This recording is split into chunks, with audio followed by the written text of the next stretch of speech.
Ladies and gentlemen, boys and girls, welcome to the PUBG Mobile Club Open Fall Split 2020 Indian Edition, sponsored by Oppo F17, where you can play a 35-minute PUBG Mobile game with just 5 minutes of charge. Wowzer. My name is, of course, Angad Singh Chehal. I go by The Experiment, and with me is a man who needs no introduction. It's Animesh Agarwal. You know him better as 8-Bit Thug, and might I say, those shades look hella cool.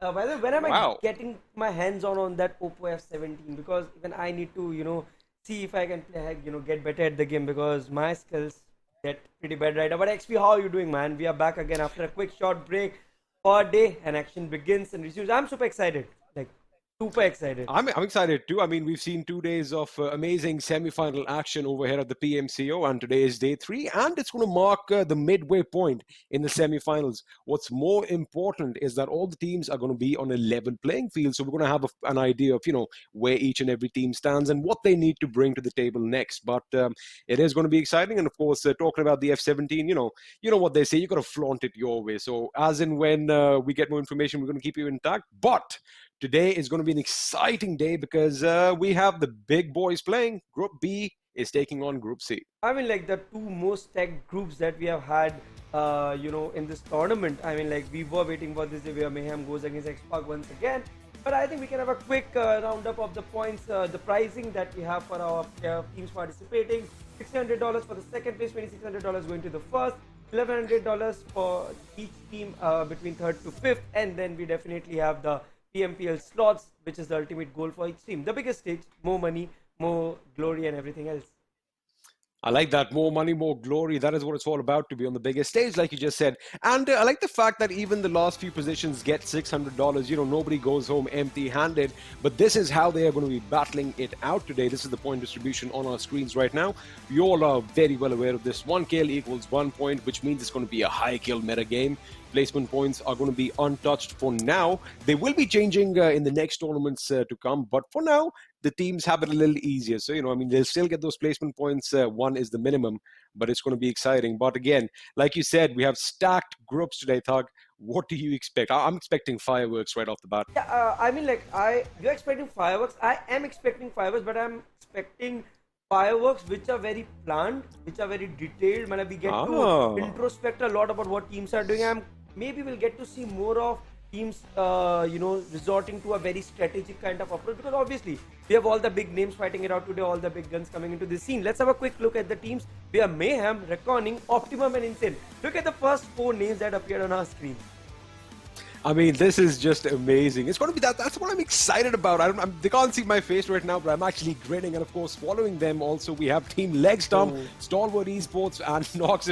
O is correct, because all the big boys are playing today, and I'm expecting a lot from Team LegStump. They have been kind of dormant thus far, but I'm pretty sure today they shall, showcase what they're made of. And of course, Group C, the group of chaos. We have XSpark, FALLENangelz, Team INGL, or the MVPs, and MCYS, followed by Team ESN, HEX ReaperX, and BlitzkriegXP. Now, Thug, BlitzkriegXP had a good couple of games last time. Yeah, I mean, like, BlitzkriegXP do look like a team that's trying to bounce back, make its way back. They're finally getting that feel of a competitive game. They are finally being able to channelize their pressure, the pressure that they're getting, or the aggressive energy that they have into the right direction.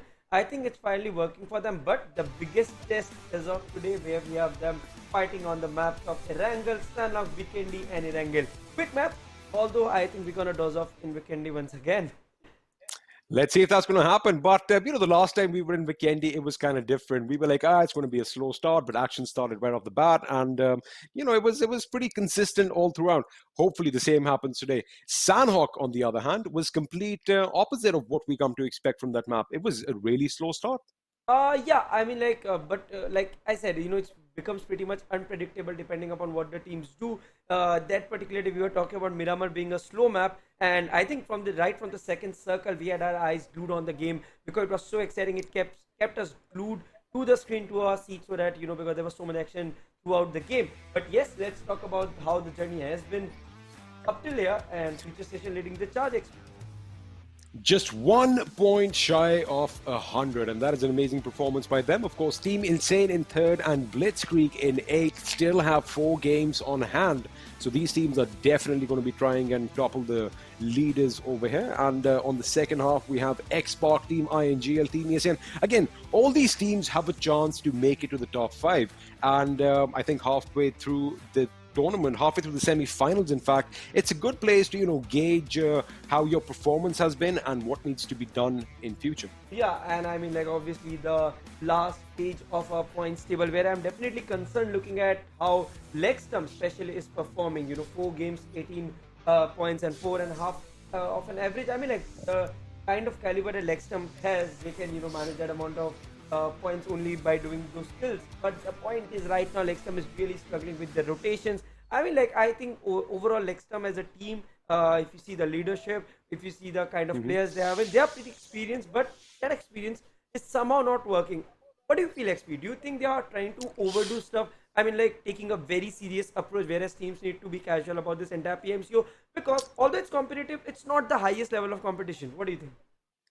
I understand completely. I think what you mean by casual is, just take it back a little bit and play in a classic kind of way. I mean, not worry so much, right? See, I think that might be actually something that is pulling them down, because they've been on the bigger stages and they are playing a bit too safe, in my opinion. It's not a bad idea to play safe and play defenses, but then you've got to expect an onslaught of teams on you, and you've got to be able to hold your ground. That is not happening as well. So maybe they might want to push up on the aggro a little bit, and it might do something different. We saw that with a few other teams. Team ESN, for example, on day one. Boy, they completely surprised us with the level of aggression they had, as did HEX ReaperX on day 2. So, we can expect a lot from them, and I guess we're going to have to wait and see what happens in the first game. Yeah, I mean, like, the first game definitely sets the tone for the remainder of the day, but I think the different thing that we're getting to see over compared to the opening week that we had, that now the results are have a variety in them. I mean, like, every team comes up on top. They have their no low face in the next game. They get crashed out early. So what we're getting to see is a very cutthroat competition, generally, which we don't get to see when we talk about the Indian scenario. We have seen teams dominate on a continuous basis. But let's cut short our discussion and head into game 1 directly, where we have Erangel, the flight flying from Nova Rep to Giorgio XP. And just have a look at that plane path again. I love it when the plane path bisects the map pretty much in half. And this time we are flying from Novo Repnoe all the way to George Paul, with every single location going to be in pretty much jumping distance for all these teams. And I'm excited to see what's going to happen. Now, again, the circle is going to play spoil sport, and I'm predicting it might be a nubbin shift, but it's sure going to be exciting if it heads down south.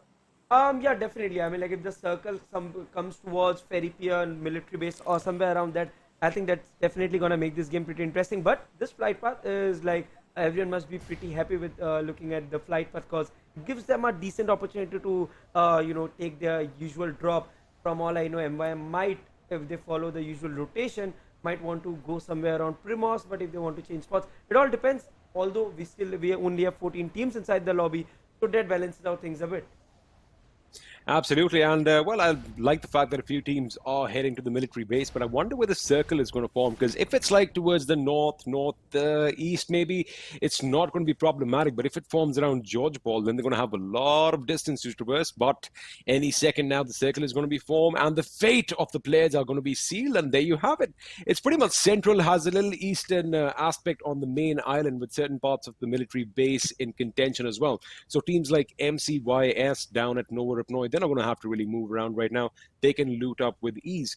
And by the look of Team X, they are dropping unopposed at the military base, something that has been different the last couple of times. I mean, like, they must have felt that, there are a lot of times where when a team goes to military base, you don't get enough vehicles. So I believe what Evo is trying to do here is he just might want to take control of a vehicle plus the bridge. So this is a similar kind of rotation that Team IND used to do back in the days, where Kratos would be the guy trying to drop near the bridge, and then he would just have an overview of which team is around. Meanwhile, I mean, like, they have gone, it looks like they have gone for a similar strategy. They took the drop, they first took the vehicles this time, and then they are going for their loot. Also, it looks like Aditya might have run over his teammate just a little bit. 420 OP on very low HP. He's got to be careful. Don't jump out of a moving vehicle. Wonderful. He survives. Of course, there's no opposition around, and I'm pretty sure he did not cut his parachute before hitting the ground. So, that happens at times. when you run over your teammate and usually nothing really happens, but sometimes, oh boy, you get dragged a long way and you lose some HP. But that is, of course, not a blow for them. Now, having a look at the circle, I love the way that HEX ReaperX are all the way to the northwest in Zarki. So that's going to give them plenty of time to loot up. However, coming in the zone, they might have opposition against MVP and FALLENangelz. So again, we have a potential of, a few fights breaking out. But the question is, who is going to draw first blood? Yeah, I mean, like MVP and FALLENangelz might just clash during their rotation if FALLENangelz decides to rotate a little late. However, I mean, like the game, because like I said, we just have 14 teams. It's pretty much a slow start. Teams have gone to their drop spots, and looking at the circle, like you mentioned, it's pretty much towards the central part of the map, a little biased towards the eastern side. What I understand in this game that these games extend towards the very end, and also we don't get to see a lot of problem when it comes to the loot part. So we might get to see a very stacked fight until the very end, and also the lineups that are playing today, the teams that are going out to fight it out. I mean, like we might get to see a cracker of a day. I think, it definitely calls for a good day of action, and it's going to be pretty balanced action. I mean, not that it hasn't been balanced so far, but it's going to be well-stacked teams going up against each other, and it's always exciting to watch that as a viewer. However, I do think loot is not going to be an issue, like you said, that 14 teams, they have a lot of options to drop. But I think that makes it more even, right? I mean, when you have a balanced team going up against a balanced team, equal amount of armor and weaponry, for example, I guess it's that where the best man wins situation. Right, and looking at the way we have ESN once again going towards Pochinki. Actually, talking about Team ESN, these boys, they have been performing really well. I mean, like PyrateJX turns out to be a really good player with some good skill set, especially when it comes to closures, aggression, and standing up for the team as a front runner. I think today, when we close today's day, I think we might get to see a better and a clearer picture of if underdogs have a chance to make it to the top 5 or not, because today I think Group B going against Group C, we are getting to see all the big names fighting it out alongside all the underdogs that we have an eye on. Maybe it could be ESN, it could be FALLENangelz. These are a few teams that we have been discussing. I mean, absolutely.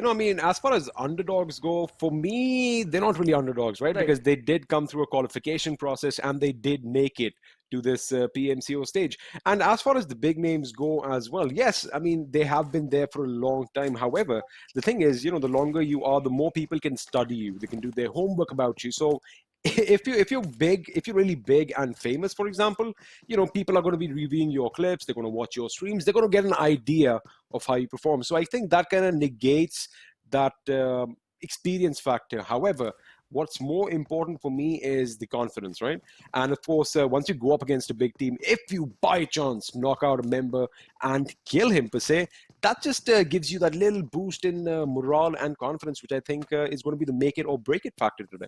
Yeah, I mean, like the teams, like majority of the teams, if you see who are going out today, they have had their share of good times in this tournament. They have played really well. They have had those happy moments. They have had those, morale boosting moments where they got into chicken dinners, where they had some really good 4v4 fights, where they got out of those difficult situations. So what I believe that teams must be going with their heads held high, and I think that's how the approach should be overall.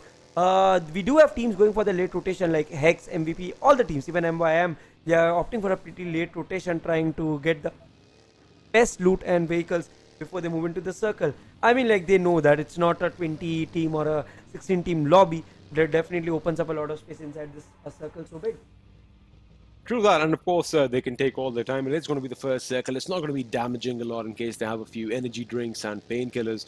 And looking at the map right now, they don't really have any opposition if they want to head directly towards the zone, by way of the farm or something, because it looks like ESN might actually be picking a fight with Nox Official just northwest of Pochinki. And there you have it. We have the first knock of the game, and it's PyrateJX who is going to go down courtesy of Nox's Octopus. Yes, and we have PyrateJX, the front. I mean, we were just talking about it. Yeah, and unfortunately, that's like the caster's curse, but it's fine. It's just game one. Yes, and still has Van Gogh, Zoe backing their team. Look at Nox. I mean, like Nox has Slay God, one of the players that stands out for me from this team. But unfortunately, Nox hasn't been able to perform that well coming together as a team. I mean, like they do have a couple of good individual performances here and there, but eventually, it's all about a team game. You need to ensure that your team kills and team points are Which Nox is somewhat lacking right now. Looks like they are taking a position around the southern part of Water City. Yes, right. Talking about what you just said and adding a point to that, this is something I've noticed that a lot of these teams, a lot of the players individually, yes, they are good, but they're making one crucial mistake. Now, I get it. When you knock an enemy down, it is essential you get the kill, right? Because it can be stolen, especially in the later stages. However, I've seen this time in and time out. Suppose I knock a guy out, right? I expose myself a bit too much. I overextend trying to get another magazine. I beg your pardon, trying to get another magazine into him. And in that way, I get knocked out instead. I've seen this happen way too often. Now, see, those are those little minute things that they'll pick up over time with experience. But, well, we're going to have to wait and see if they're going to do the same things again. But that is one thing that stood out for me. Yeah, I mean, like the way they have, like you said, I mean, like I would definitely agree with every point that you said. But also, if looking at the map, I mean, like MYM and HEX going for such late rotations in a PMCO setting where definitely the zone advantage is more than what it's in normal custom rooms or normal classics. So I generally, maybe I don't agree with late rotations when it comes to teams going for such late rotations in such a high intense map or games where the stakes are so high, because I believe that is one thing that you can definitely manage. Right now MVP going against a couple of teams and ESN also having Optimum just in front of them. Yeah, we'll come back to the fights in a second. I do want to add a point. I think it does make sense. I get it. The stakes are higher, but with the new meta that all the players, all the teams they actually give precedence to the center of the new circle, so that in the following in the concurrent circles or whatever, they're going to have more options to move out. So that is what we see. Like, have a look right now, since the map is on our screens now. ESN, Optimum, Insane, they were all kind of just congregated towards the western edge, just north of Farm. However, now they are moving further in. So this is the new meta that has risen, right? So I guess in that contents, keeping that in mind, if MYM do kind of want to push in later on, they're going to be, and if they catch a lucky break, saying that edge of the zone is unoccupied, I think it works out for them, because MYM historically have been an edge to edge Right. team. They play from the edge of the zone and then push their way in. Yeah, I mean, like MYM has been a team, I think, which stays hands on outside the circle until the very end. Like, even if until the third and the fourth circle, I've seen them playing very much edge to edge. I've never seen MYM go for the center. But right now, they're approaching from Primorsk and moving towards Lipovka. I believe we might have lost a little bit of communication. Yes, but I think we are back Oh, again. back. So, like I was saying, Wonderful, wonderful. Like I was saying, XP, like looking at the current circle, it's shifting towards Lipovka, Milta Power, and MYM is approaching from the extreme opposite edge. So, in this kind of a circle, holding an edge might be a little bit problematic for them, because they might have to fight their way inside the circle rather than having a safe passage that teams generally chase when they're playing edge to edge.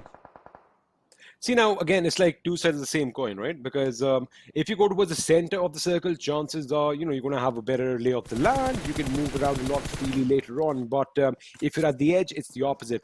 But it all depends on what the gods of PUBG have in store for you. Because, like I said, the western edge was occupied by 3, maybe 4 teams.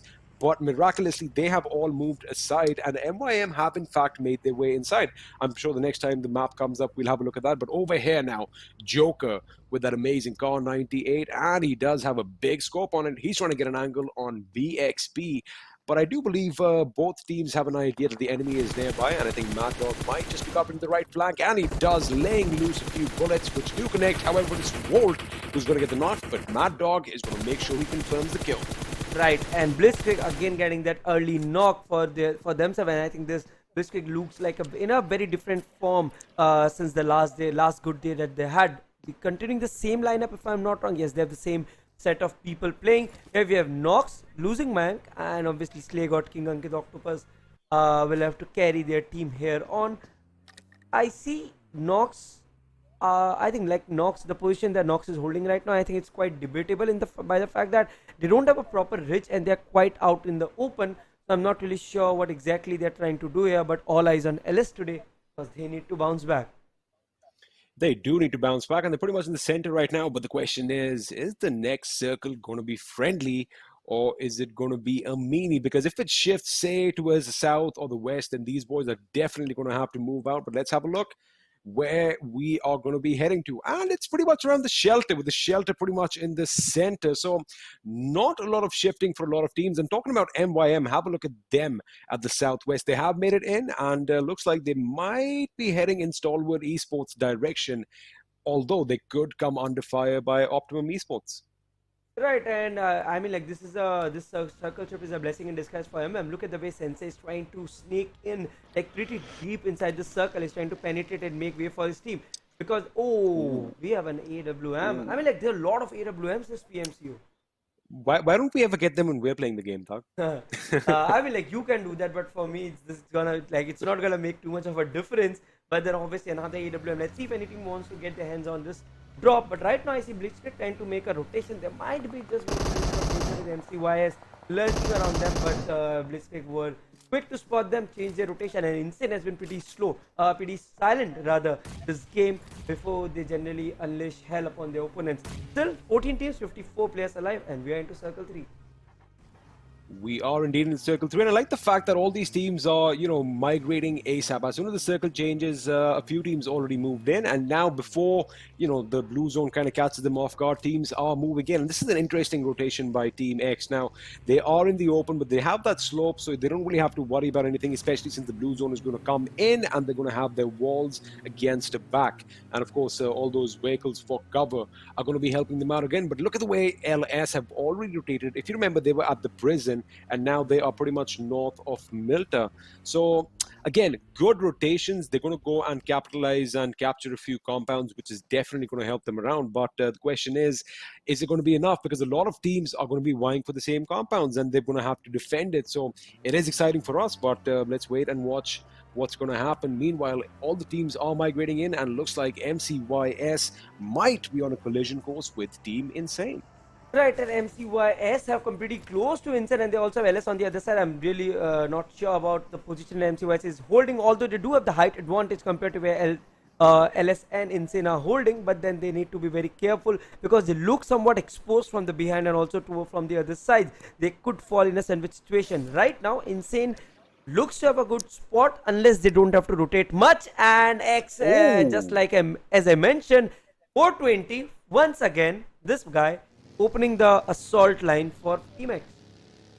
And I love the fact that it was with an M24 and a headshot, no less. So that is wonderful for all you sniper action fans out there. And, well, that is going to be a blow, but I think it was so long range that it's not going to be really a big problem for them. As you can see, Shockwave is going to make sure he picks up his teammate. However, their position on the slope of this mountain is now compromised. They do have that little compound in front of them, but that is going to be contested. Now Team X is joining in as well, and Shockwave goes down courtesy of 420 OP yet again. However, 420 OP switches his weapon this time around, but they've got to be careful because if you remember, we just talked about MCYS. They are pretty much on the hill towards the left of your screens right now, so they have options. They can actually wait for Team X to obliterate Insane or vice versa. Let's have a look and see if that happens, because Prince is going to be taking out Evo, and now Insane are going to find themselves in a murky 2v4 situations up against probably one of the best teams in the tournament. Yeah, I mean, like, Insane going against Team XSpark, the fight that we wanted to see, Spray got coming out too much in the open, but then they're trying to take advantage of Team XSpark down to 2 men, and right now, Aditya, Evo did get healed up, and he might want to just revive Aditya Destro, trying to put up a nade. I think that nade could be a good one. I'm not really sure, but multiple nades coming and trying to push Insane back and trying to ensure that they don't push in. And I like the fact that Destro is still behind a smoke cover. He could be in a good position in about maybe a few seconds to get some cover from the right flank, but Team Insane are back up all four, and Shockwave is going in for the kill. He's going on the right flank right now. I think 420 OP might just be caught out. I like the way that he's sneaking in. He is going prone. He's not taking the chance, but 420 OP has spotted him out, and that is going to be the end of Shockwave. I doubt that a revive is going to be coming in unless Team Insane push in. Puvali with the grenade. Whoa! Knocking him out, and a backup grenade coming in from Insane, confirming the kill and getting another knock. In fact, this gives enough time for Shockwave to kind of retreat back for safety, as those smoke grenades have been deployed as well. And Spraygod is going to get down Aditya, which means Team X is down to one lost man.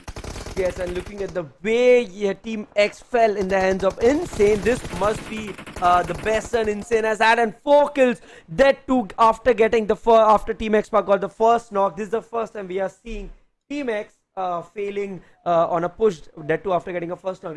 But yes, I know, understand that it was Team Insane, not an easy team, but still, XSpark did had their moment. Well, Team Insane going insane, wiping out probably the crowd favorites over here. XSpark are going to find themselves in an early grave, getting knocked out in the 14th position. The first team to be knocked out. It's obviously going to be a blow. However, wonderful performance by Team Insane.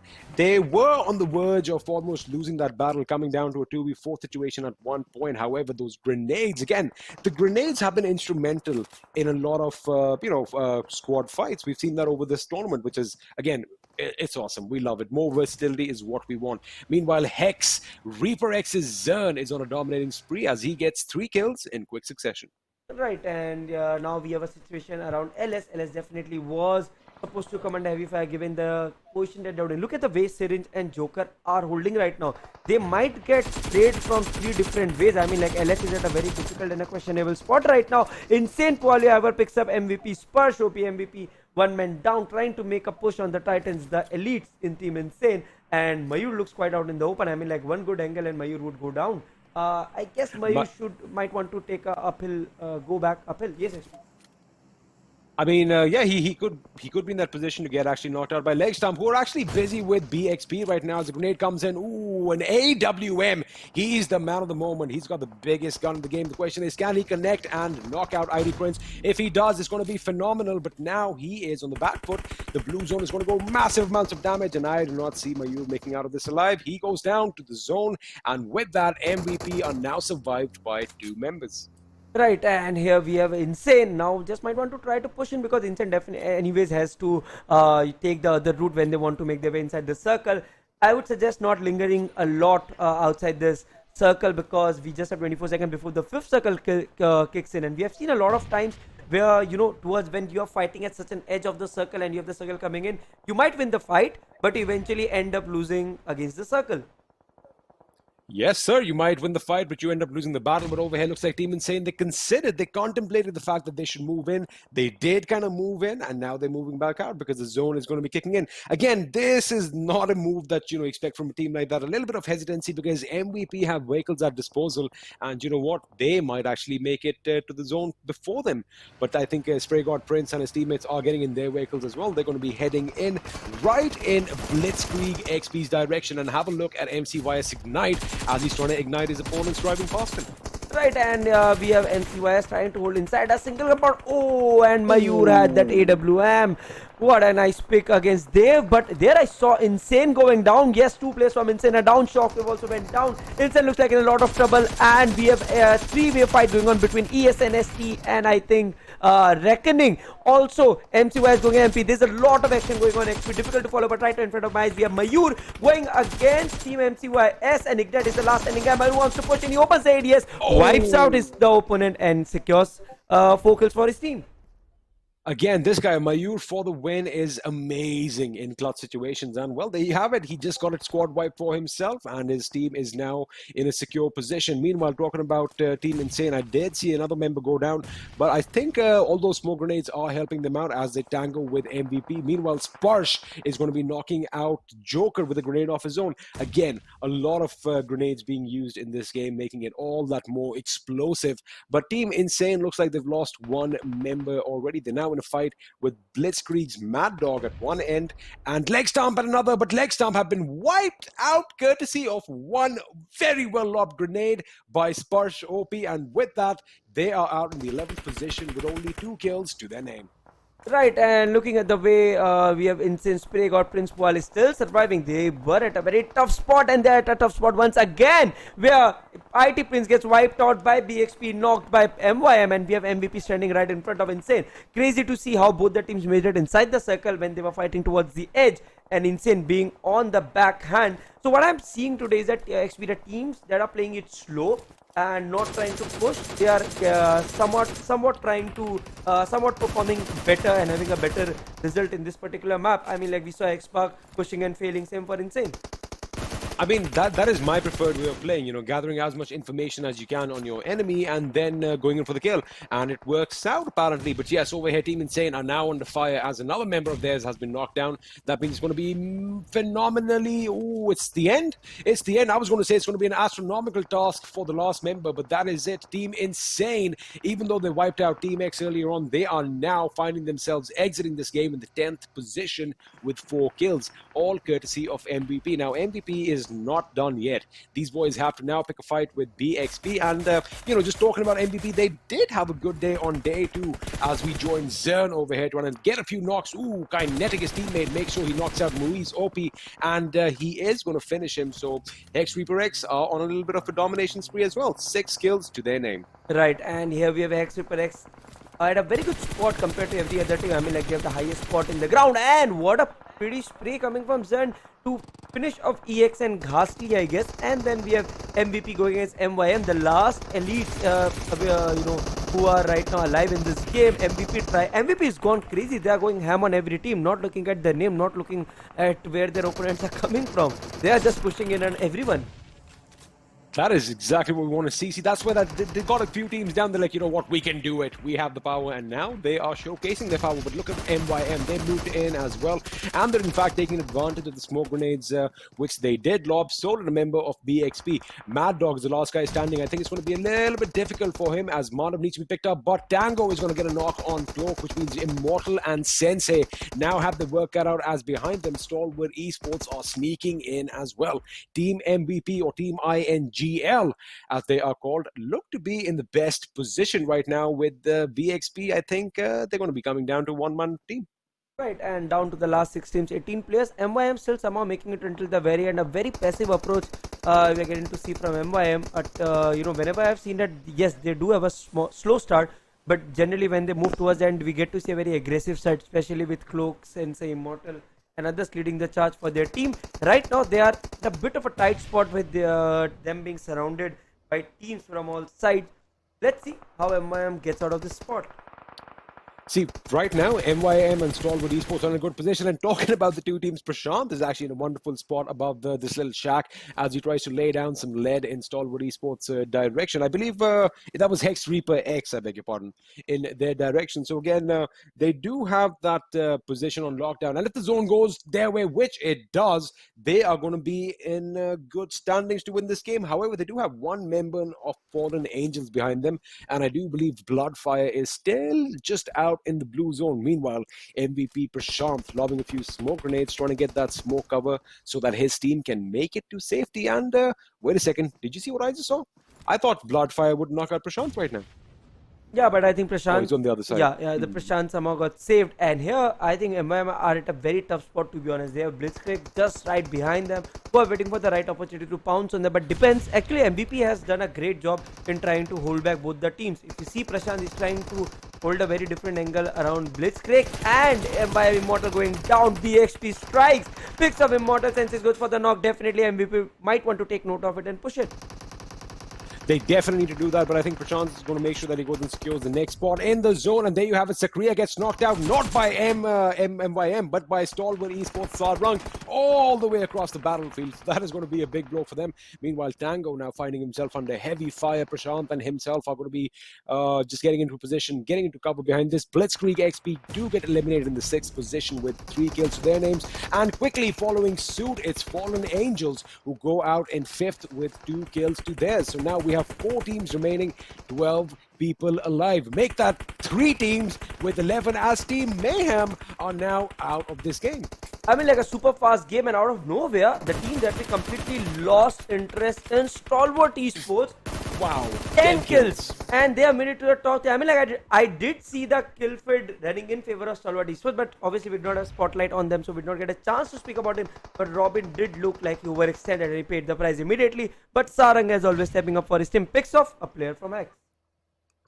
He does pick him off. Now we have a 3-way tie, a Mexican standoff, if you will. And ooh, that car is going to explode, but Sparshopi is going to be nice and safe behind that wreck of fire and steel. Now, Stalwart Esports, they need to push in on HEX ReaperX's position. I think they know that's because they are getting ready for a potential assault from that side. Grenades are being lobbed and smoke grenades are being lobbed as well to obscure the vision. Meanwhile, a grenade does get the better of Exodia as he gets knocked down, and I think this might just give Stalwart Esports the opening they were looking for. Now, if you have a look at Robin's position, he is going to bleed out, no doubt, right? But he can be in a good spot to give any information if there's someone on his right, which I think Garito is desperately trying to lay down some lead in their direction. Whoa! Sarang with a big explosion. Down goes Blaze OP. Who will come out on top? Down to the last three teams. ST at a tight stop. Stony and Sarang the last having guy might just want to heal up, but Hex, the players from Hex, they are trying to move in from the right. Kinetic leading the charge and being covered, but no, Kinetic leads the charge actually for his team and picks off Stony and confirms him. It's down to a 3v2v1 situation. Hex having all the advantage to themselves. I mean, like even Hex is with 11 kills and INGL with 9 kills, and Spurs OP going on a tag team with Hex and trying to pick up a couple of players, but Spurs finally gets spotted, might just get wiped out, and yes, might gets wiped out. And again, the sides have changed. It's all on ST now. Stalwart Esports now. What a wonderful performance by Team INGL, though. Knocked out in third position, 10 kills, but now it's down to Stalwart Esports up against HEX ReaperX. It's the 2v2 situation. Kinetic is going to be on his knees. The question is Karito going to be able to pick him up? The first aid has been administered, and no! It has been left a bit too late. Karito is going to be the last man to go up against the enemy, and that's a risky move. He's going to sneak his way in, as is Blaze OP and his other teammate. He does have the Uzi, spots out a player, however, doesn't have enough time. He needs to keep moving unless they see that little flash fire and his position goes away. However, he does get an angle on Sarang. Sarang goes down, but is it going to be the end of their game? It is, because the blue zone is going to come in from behind, eliminating Stalwart Esports in the second position. What a game, 13 kills for them. But the winner chicken dinner is going to go to the way of the winners over here. I beg your pardon. I just completely forgot what happened. Was it Stalwart Esports who got knocked in second? I think Stalwart Esports, because when he was reviving, the blue zone came in, right? The blue zone came in and smoke went on my screen. I think the opposite team won, because or else we would have the... Yeah, I think, or else he would have been alive. He would have gotten up, right? If he would have been knocked, I think he died first. So it could be, but let's not introspect. Let's wait. Why are we, trying to mess up with our brain? Let's Well, we have the MVP on our screen so far for you. 9 kills. He is the MVP, of course. These guys were just going ballistic over there, the way they got 13 kills at the end, and so did Team INGL with double digits, 10 kills to their name. So, again, the well-known teams kind of didn't do what we expected them to, but the teams who have made waves over the last week and a half, these guys are definitely stepping up and getting the job done. Right, and I mean, like, they have actually done a great job for their team, and I just hope Sarang, this boy has been our talking point, this guy has been our talking point. He has stepped up for team MVP whenever required. So just hoping that, Stalwart whenever required, just hoping that they continue doing, he continues doing the same, because Stalwart has it in them. It's just that they finally got that touch that was required. And look at the fact that since Sarang was the MVP, it's quite possible that his team made it until the very end and got the chicken dinner. I think HEX ReaperX got it. We'll find out. We'll find out. Let's ask the audience watching. You guys watching at home, what do you think? Who came out on top? I think it might just be HEX ReaperX. Again, this is a little predicament that tricky. We are in. I mean, because the zone came in, and at the same time we do not know what exactly the opponent was trying to do out there. But irrespective of that, a great gameplay by coming from MVP, HEX and Stalwart. They played it slow. I won't say MVP played it slow, but HEX and Stalwart, they played it really smart, rather.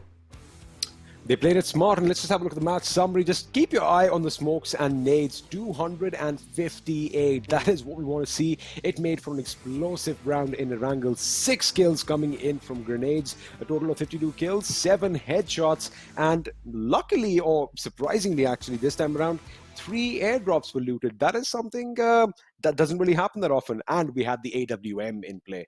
Right, and we have the AWM in play, and I think the AWM was used by MCYS, the guys from MCYS, if I'm not wrong. I think they were using the AWM, but then yes, nice to see. We did see a knock. Yeah, okay, and we have HEX ReaperX, like XP predicted, coming up with the chicken dinner. On point predictions coming from XP, 32 points to their name, and Stalwart Esports with those 13 kills. I mean, look at the top 3 teams. They have dominated. Yeah, that is exactly what I was going to say. 12, 13, and 10 kills for HEX ReaperX, STALWART Esports, and Team INGL respectively. These guys are showcasing that, you know what, we are ready and we want to make it to the top of the table. And, well, I don't think there's anything that's going to be stopping them. BlitzkriegXP, not a high fragging game, but they did manage to snag that 4th position overall with 9 total points. Not the start they were expecting, but I'm actually happy to see that, you know, they are playing a little different. They're playing a little more aggressive than what we used to. And of course, on this side, a few disappointments in XSpark and Team LegStump. I mean, like XSpark, like we discussed, actually, apart from one good game that they had that day in which they got a second dinner, we haven't seen XSpark being able to perform in the same manner that they did in the opening weekend. So this is what I'm concerned about. When finally we got a fair, like, you know, when we opened this semi-finals, we discussed on day one, will we get to see the teams play at the same level that they played, or will the fair play that has finally come into this tournament will have an impact on the way teams are forming? Because right now, what I see, when you're going against good teams, and you know, XSpark went against Insane, they lost. There have been a couple of more instances where XSpark has even gone down in front of other teams. So I believe that it's not exactly like in week one I felt that it was completely biased towards XSpark. But what I somewhat feel right now is that it's a balance of a lot of other teams. I mean, like, we have 7-8 good peaks coming out of this 21 teams. I mean, absolutely. I'm not going to take anything away from that. But, you know, I guess, well, first of all, it is a good thing that it's a level playing field and, you know, fair play has come into part. Thank you to PUBG Mobile, in fact, for incorporating that. But, again, you know, in the fight that we saw between Team X and Team Insane, now Team Insane were kind of fortified. They had a slightly more defensive position, which we'll come back to in a second because we have the overall leaderboard. And, well, Team Insane are going to hold on to that 3rd position. They have moved up a bit, 79 points to their names. Team INGL are going to be skyrocketing as well. They have hit the 4th spot with 75 to their names. BlitzkriegXP move up a spot to the 7th position. Elsewhere, let's just have a look and see what's happening with XSpark. They slipped down to the 12th position with 58 points, which means HEX ReaperX, the winners of this game, they've had a massive jump. 64, and they now are in the 10th position. Right, and it's you know, nice to see Reckoning somewhat hanging around the top 16, but then obviously LegStump once again. This game 3 points, nothing better, in rather their average going down by 0.3. I mean, like, it's got a very difficult for LS to bounce back from where they are right now. They're like among the last 5 teams. In fact, they're the second last team out of the 21. Whereas when we were entering the tournament at the beginning of this entire show, it definitely looked like LS could have been one of the favorites, alongside definitely a stack roster like EVEXPA. You know, I mean, again, maybe we're putting too much expectations. Also, that could be a thing. Maybe you know, sometimes you burn yourselves out because these boys, Joker, Bhishma, and all these lads, they've been playing together also for quite a long time. And, you know, something is just not sticking right now. I think maybe a break might be what is needed because, you know, 24/7, if you keep doing whatever you're doing, whatever it is, you know, they say that all work and no play makes Jack a dull boy. Even playing games, it can get hectic at times. So I think they need a breather and just hang out, chill out for a second. I think that might just sort all their problems. That's just my opinion. Yeah, but I think we can wait and see how the rest of the day unfolds for them. Let's out to a quick short break XP, and we can be right back as more action awaits us.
Hello and welcome back to the PUBG Mobile Club Open Fall Split 2020 Indian Edition, sponsored by the Oppo F17, where I don't know if you know this, but you can play a 35-minute PUBG Mobile game with just 5 minutes of charge. I mean, that is just amazing. After all, you got to flaunt it your way. With me is a man who needs no introduction. It's Animesh Agarwal. You know him better as 8-Bit Thug, and well, I am the experiment, and we have been doing a few experiments in the back. You know, we've been talking a little bit, trying to gauge who's going to come out on top. So, Thug, what's the verdict? Who is going to walk away the winner in Sanhok? I mean, like Sanhok, definitely. We have talked about the unpredictability, but looking at the way the teams are lined up, I think it could go anyways. And also, one interesting factor right now that comes into play is that 7 teams will be eliminated from this and move to the next one. What I see at the bottom 7 is that even Reckoning, they're at the 16th spot. So there are a couple of teams that good names that are on the verge of elimination, and I guess if I'm not wrong, all the teams are going ahead and they'll be playing approximately 12 games each, right? I think you're right. So Yes, sir. I think that is correct. But then the thing is, I mean, Thug, even if you're a well-known team or even if you're an underdog, as we like calling them, this is what, defines you. I mean, when you get on the big stage, that is when those nerves kick in, and not everyone can handle the pressure. So, I mean, it's a learning experience also, for most of the players. But, well, I think it is a learning experience. So I think I'm not going to I don't know. I think that's the little thing I have because I've been on the same situation. I've been on the big stage and we didn't do good. The nerves kicked in and I choked. So, that can happen. yeah, right. And I mean, like, let's hope that the games that are to come, these teams bounce back and we get to see a little more fight from them, a little more fighting spirit from them, because a lot of teams like LegStump, they have completely lost momentum. But let's not waste more time and directly head on to Sanhok as the flight is taken off and we have the flight moving from Sami to Mongnai, and I mean, like a pretty balanced flight path. XP, what do you think? Well, it looks like the skies are clear, the weather is nice, and it's a good day for killing in Sanhok. And let's see if boot camp is going to be hotly contested. I'm pretty sure HEX ReaperX are going to try and head in that direction again, as they did the last couple of times. But Team X could be kind of playing spoil sport, but it seems like Team X are heading in a different direction. I think they might be heading towards Camp Bravo. So that is an interesting drop on their part. Meanwhile, looks like MVP are going to be content with the ruins. Again, not a bad place to see, but the question is, where is the zone going to form? And let's have a look, Thug. Where do you think the circle is going to form? By the looks of it, I guess. Okay, that's a smart way to play it out. But then, yeah, so circle has gone a very interesting circle. Actually, I see. Wait, is this Vikendi or is this Sanhok? I mean, like I'm seeing a very less land part on this entire circle. I mean, like this circle will go either ways, and even if it comes towards the land, we might get to see a circle split between the water, and we are moving towards a very interesting last circle, if I'm not wrong. I mean, it is going to be exciting, I think, throughout the entirety of this game. Because, yes, like you mentioned, we have a lot of less surface area to contend with, which means, well, I've got a smile on my face, which means that teams are going to be colliding with one another early on. Bullets are going to be flying, bodies are going to be dropping, and everyone is going to be spamming away in the chats. So let's have a look and see what is going to happen. But I like MYM's position. Again, we mentioned this earlier. They like fighting out in the blue. And this time, they've headed all the way downtown with a few members split up in Camp Charlie. So I think they have it easy for them maybe in the first or the second circle, but it's all going to come down to what's going to happen around boot camp. Because if you have a look over there, FALLENangelz, in fact, are the ones who are controlling that, with MCYS and possibly Team ESN in a potential collision course sooner than later. I mean, like a lot of teams are in a collision course. Even MCY, like you mentioned, MCYS going towards the north. It depends which path they want to take. And RG and STALWART, especially STALWART can capitalize a lot from this particular circle. If they decide to take that hill, and if a couple of teams decide that okay, we need to go to the third island, as we think the zone might form there, then they can obviously take huge advantage, because that hill, it's invincible. Once you take that hill, no one else can take it from you, because you get a complete overview of that entire third island. You can rake in a lot of kills. I've seen Orange Rock do that a lot under the leadership of Mavi whenever we see a circle getting formed towards the third island. Unless the zone, the last few circles force you away Right. from the cliffs, and well, then there's nowhere down, and you have to jump and say your prayers and just hope to God that you do not get knocked out as you fall. So yeah, we've seen the best of both worlds in that situation. I mean, it's really easy to defend, but it's really difficult to get down once the zone is going to be closing in behind you. So let's see, and well, let's wait and watch and have a look at what's going to happen there. But elsewhere, we are now joining MCYS as they are on the northwestern island as well. In fact, at the southernmost position. So they might be the ones who have an opportunity to gatekeep all the teams coming in along that little bridge just north of Painan. So I wonder if that's going to happen. And elsewhere, we have Reckoning. Now, this team, they are looting blissfully right up north near Hartin, just pretty much in the center of the zone. But look at this. You were just talking about this. BlitzkriegXP are the first team that's going to capitalize on that whole rocky cliff situation. Again, according to me, it's a boon and a bane. Yeah, I mean, like if the circle shifts, it's gonna be very difficult for them to go downhill because you can't just jump from that hill.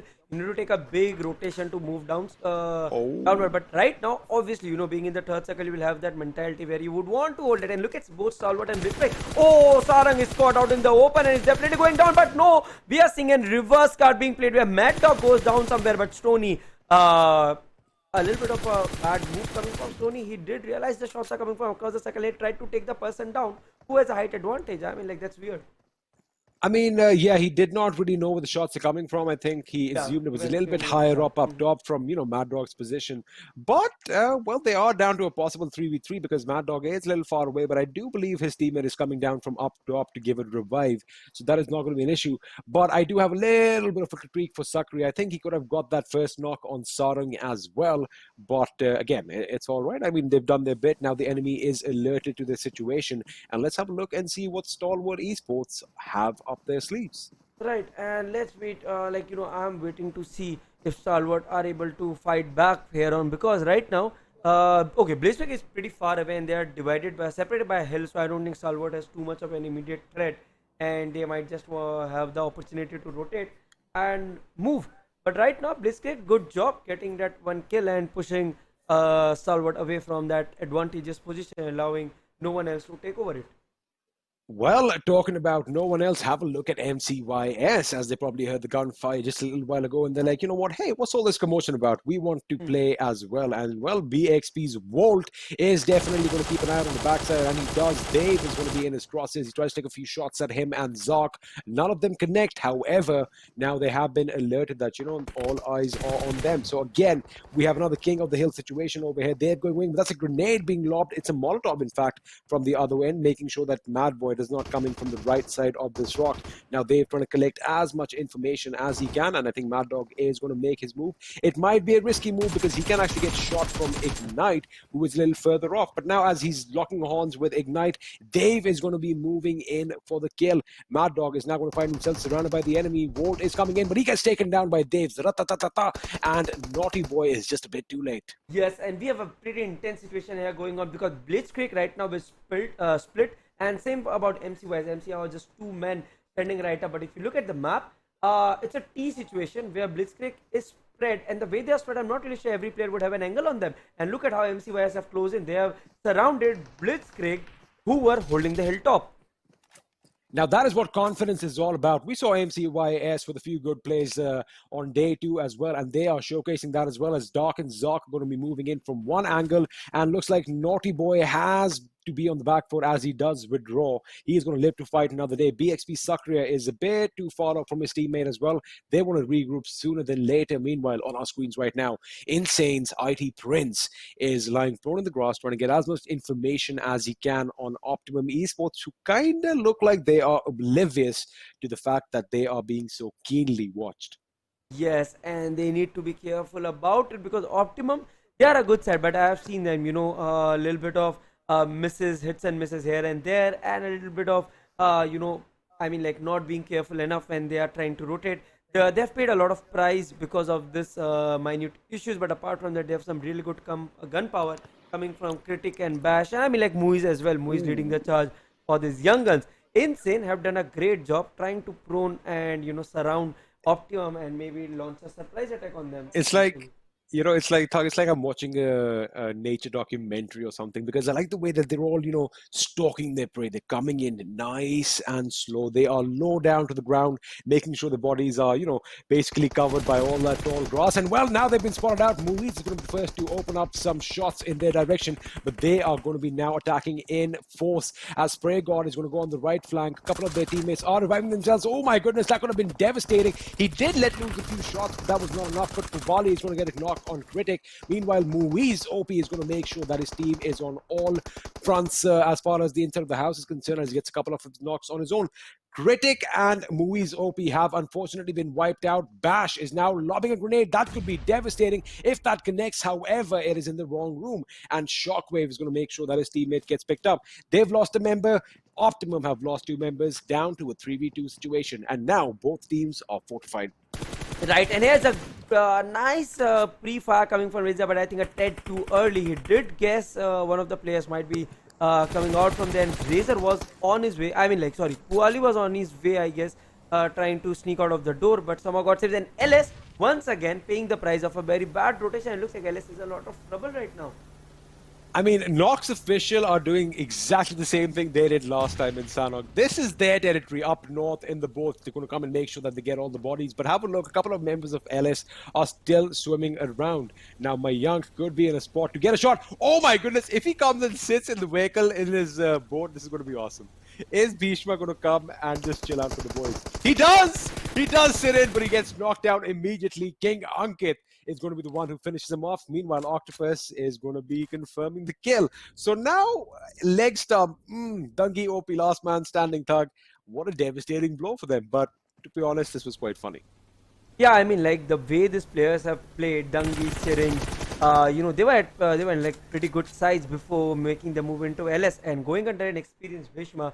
I definitely expected way more from the way they're playing. I mean, like, this is a very mediocre level gameplay that we are getting to see. A rotation by the boat. I mean, like, these things are not for like seasoned cap IGLs won't do this. These are like for newbies and people who don't really have a hang on how you need to approach this game.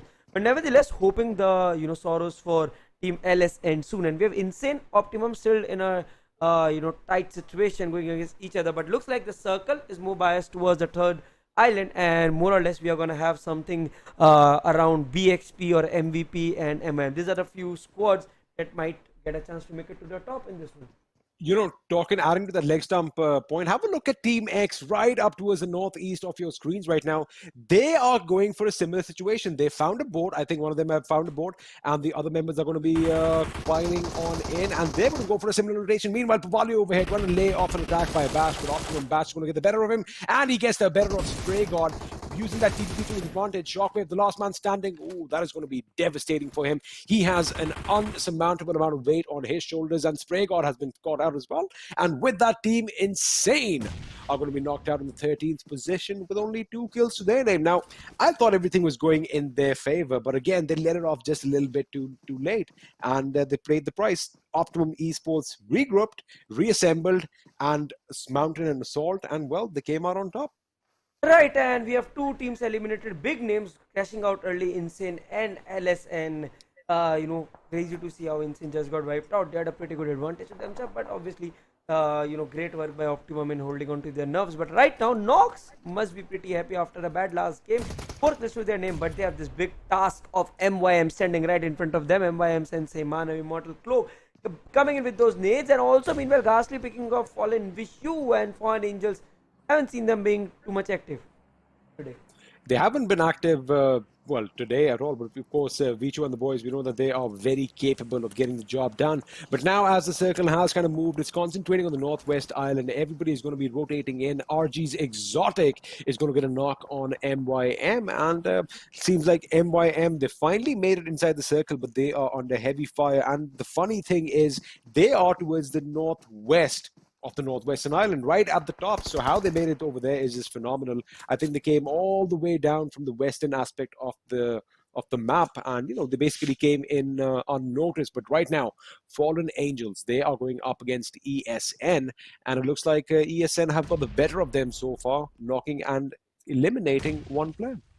Yes, and ESN versus Fallen. ESN do have a task of coming uphill, but looking at the way they have been able to get that knock and Fallen, I don't understand why players of Fallen are trying to move house to house when they know that the enemy is so near to them. I mean, like they are moving in the open, and I think Bloodfire might as well go down with because of the nade coming from JX. But ESN would not waste much time by the looks of it because they know that the players have split, and if they're able to get hold of the house in which Bloodfire is, I think they have a good chance here to get those 4 kills in. That is absolutely correct. Now, Pirate JX is going to be leading the assault for his team as he's right pretty much in the center of his team's attack. He's going to go prone in that grass, trying to get as many angles as he can, as grenades are definitely going to be lobbed, trying to keep the enemy confused and at bay. Elsewhere, we have a fight breaking out also, but right now this is a bit too exciting. I wonder if the move is going to come in. They are just making sure to get all the loot that they might need. Doors are definitely going to be destroyed so that they have a little better vision inside the house. Now, Clutcher and his teammate Kadrito might be in a line of fire as a grenade is, I think, might be lobbed in. Where did that grenade come from? Wang OP is on the left of our screen, gets a knock on Clutcher with that Pirate JX, and Wang OP in the blink of an eye are going to storm in, and Kadrito is going to get knocked out as well. The other two teammates, Zoe and Ghosty, are going to be going for Bloodfire. Bloodfire, a 1-on-2 situation. Can he come out of this alive? Well, I think he does get one knock, but he gets taken down by Zoe, and with that, FALLENangelz have indeed fallen, and they are out of this game in the 12th position. Right, and FALLENangelz once again, failing to perform, and like we discussed, they need to actually play up and come up really well, or else, the efforts would go in, and because we are closing in on the semi-finals. I mean, like it's the last 3 days, and within like it's matter of time before you see that the semi-final is over and you don't have much games left. Here you come down to the last 2 games and the last 3 games. Meanwhile, the circle making a rightward shift, but overall it's pretty much balanced, and like teams around Hatin and obviously MCYS must be pretty happy with the position they're holding right now. They can move hill to hill and try to take the highest spot, and eventually towards the end they can fight it out for the KOTS kind of a format. We do have a lot of teams trying to approach the circle from the left, but right towards the east, I think it's pretty sorted. I mean, yeah, I was just going to say that, but have a look at how BXP and MCYS are split up, right? Now, they do have that high ground advantage, but they have a massive cliff in between, so they don't have to engage with one another just yet. But the position BXP are putting themselves in is very precarious, because if that zone kind of moves out, they are going to have to face MCYS or plummet to their deaths, as we can have a look over here. Walt, you better be careful. One wrong step, and you are going to go down screaming all the way through. But let's have a look and see if that's going to happen, because the zone is going to be the deciding factor. Elsewhere, while the map was up, I like the fact that MYM, they're not really picking a lot of fights today, but they are trying to do a smart rotation right from the northwest along the edge of the map. Now, again, we know that they're the team that plays edge to edge, and I don't know, maybe it's Sanhok, maybe they can do this right now. I think that's what's working in their favor, but we don't really see them avoiding fights. What's happening over there, Thug? I mean, like it's possible. What generally happens is once you have that bad streak going on, you tend to lose that a little bit of confidence, and you want to take it slow and easy. And I mean, like that's what experienced teams do. Once you have a bad phase, you try to take it slow. You need to get that momentum back, and then you try chasing it. But Team X420 OP once again opening for his team. So much for taking it slow. They are now getting obliterated by 420 OP courtesy of Team X, and he does get a knock and a finish on Sensei.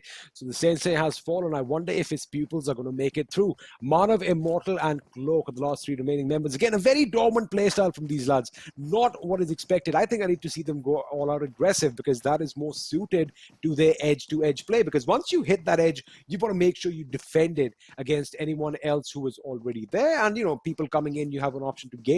So I think the gun game and the confidence is kind of running low for MYM, as they are now in the zone. However, they've got Team X at one end, Nox official at the other. Yes, and Team X finally trying to move inside the circle. They do have the task of taking out a couple of teams in front of them if they want to proceed further inside the zone and penetrate deeper. But right now, by the looks of it, Team XSpark knows that they can bounce back, and they would try to play as confidently as possible. Evo, they have decent loot. I mean, like a lot of level 3 stuff, gear that I see in their kit. But right now, let's waiting for the 4th circle, and if the circle goes to that void space, that empty space towards the left of STE, and somewhat there, it goes somewhat around that space, and this gives MCYS a superb opportunity to take control of the circle. If I would have been in place of Volt, I would have just moved a little bit left towards Naughty Boy and Sakriya. and would have tried to take complete control over that hill. Now, see, the thing is, where Sakri is right now, there is no way that he can come out from the left, right? Because that's a straight fall right down, and we have MVP over here. The options that they do have is either they head up north towards Naughty's boy's position. They might fall, get a knock, make sure that he picks them up, or they go back towards Wolf's position, but they'll have to face off MCYS. Now, MCYS are going to control that position, which has the that clear way to go down the mountain. So they're basically going to be the kings of the hill right now. So a lot is riding on that. But Team ESN is moving in, and I think we might just have a little bit of a fight on this Temple Hill with MCYS going up against Team ESN. And it looks like Wang OP might be the first to draw blood over here. Right, and here we have BXP Volt going on. That could be an interesting move. If Blitzkrieg loses that hill, then they could be in a lot of trouble. And Volt, like I said, had to make a move and paid the price. But right now, RG Clowny trying to hold on to the barrier, but he's down to 20 HP. He's giving Slaygot a chance to heal up, and RG falling. Like, I mean, look, the biggest problem with RG is the players are unable to hold well. One of their players tries to fight it out. Generally, what I see, RG enters at a full squad, but 3 players go down like a pack of cards, and they have 1 player trying to fight it until the very end. They need to have a complete team coming together when we have a 4v4 ambush like this. They do, but I like the fact that Zero over here, look at the way they split up. I think it's not by design. He did go for that drop over there, but it is going to work out now as Clowny is in fact going to move in and finish off the remaining members of Nox Official. With that, they get eliminated in the 11th position with 4 kills. Their name then Ghastly over here, raining down lead on MVP and Tango as he zigs and zags his way out of that onslaught, managing to get behind cover. One good grenade, however, can be devastating. Now, this is that little open space that I was talking about, right? So MCYS, they have that spot down. They can go easily downhill if need be, but they do have to make sure that all these teams fight it out. I think MCYS might come in behind and just hammer down Team ESN, who are engaged with MVP. However, in all this commotion, if you remember BXP, they did lose a few members, but they might just be survived by Naughty Boy, who can get them a few placement points. Right, I mean, like, you know, when you get to such a level where you need to go for placement points, you just need to play it very slow, safe, and especially in Sanhok. I think Sanhok gives a lot of advantage to solo players who are trying alone, who alone carry their team until the very end, try to get in the placement where if 3 of your teammates get knocked. But look at that nade coming in from JX from such a huge distance, picking off a couple of players for MVP, and Spurs Shopi, the last surviving guy, who is caught at the very edge. Look at the position that Spurs is. I mean, like, I feel bad. There's no way he can make out unless ESN are caught in some other trap. Well, we're going to have to wait and see if they're caught in a trap, but this was kind of like a trap of their own making, because MVP was in such a good position, but they just held off a bit too long as they got caught off over here. They tried to, capitalize on a fight that was breaking out, but that third parting did not do them good. Meanwhile, Sparshopi does go ham. He gets Pirate JX. He has gone down. Wang OP has been knocked out by him, and, well, the tables have turned. Sparshopi, in fact, is going to make sure that he goes and confirms the kill. I think that is what the agenda for him is right now, but Dave is going to come in and make sure that he helps around, and with that, Optimum Esports have been knocked out. Dave, on the other hand, he has an idea that someone's moved in, and Zoe is going to be the man who he goes up against. Oh my goodness, that was going thrown in the nick of time. That was almost like it was from the Matrix, the way he dodged those bullets. But now Zoe, he has gone in for the loot, and I think he needs to come out quick, because the blue zone is going to be devastating right now. Right, and down to the last 9 teams, and here on it's gonna get very more of a zone coming into the play. And like I said, ESN paying the price. Zoe, the last surviving guy, they did have the height advantage, but they could not make moves at the right time. And look at Zoe moving in, trying to pick out Dark and trying to confirm the kill, because he knows that he might not see Dark again. But right now he's trying to still move in. I mean, like, oh, he does not have any heal. That's the reason I was wondering, why did ESN Zoe not heal up? But I think someone did a good job for his team, securing 6 kill points. Team XSpark also looking pretty strong with those 3 kills. RG also surviving in that 4v4 ambush. They did actually survive, and I'm kind of surprised that MCYS kind of fell down, because they were in the best spot, but it is what it is. BXP also got caught out early on. We'll come to that later as STALWART Esports trying to light up Zero. He does get the knock, however, his position was exposed, and he gets taken out in turn by Kinetic from HEX ReaperX. This means STALWART Esports are going to be exiting in the 8th position with 1 kill to their name. Ooh, Evo thought he could sneak his way in. He goes prone, but he got spotted out by Clowny, and with that, XSpark are going to be eliminated in the 7th position. So a few big names are falling, and this is going to be all the more exciting. Now, MVP, they don't, they have a lot of options. I wonder what they're still doing up against this cliff. I think they might want the zone to come back, because have a look at the circle. I like their position, but I don't like the position. Actually, the position is pretty fine, because BXP, who were reduced to a one-man squad, survived by Naughty Boy. I don't see any hope for him. Yeah, I mean, like, I'm getting to see an entirely new MVP this week. I mean, like, this could do this. Oh yeah. The way they are playing, they looks like they have control over the circle. They have control over the zone. There was something different approach towards the game altogether. Like, you know, the break really helped them. If none of us, like, you know, apart from them, I don't think anyone took advantage of the one-day break. They did their study, they did their homework, and he's paying up for the MCYS Ignite. Got at a really tough spot. There's no other option apart from him to use that 5 first aid kits, but RG for a change making it into the top 5. He could also get that kill on Kinetic down below. I wonder if that's going to happen, but this is going to be exciting, as MVP are now going to be taking on Reckoning. Now this is going to be exciting. Wait a second, I think Reckoning's done. Yeah, Reckoning's done. I mean, like, they just moved in the open, and they just got done. Yeah. Oh yeah, they just got done. Because I beg your pardon. Look at MVP. Now they're split. They have the full control. They've got it. They've got it. They're only up against HEX ReaperX's one-man Kinetic, and I think Naughty Boy is the only guy standing. So again, they have got this game on lockdown. Again, a turn of events led to this right now, and it looks like they've capitalized on this. Ignite, oh my goodness, he's going to get a kill. If he gets that knock, it would have been amazing.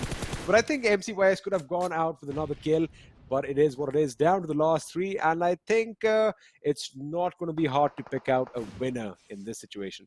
Right, and you know, I don't think there's any doubt regarding who the winner could be. Look at the way Tango and I mean, like, I want to see the entire rotation that MVP did. How did these boys manage to split up so well?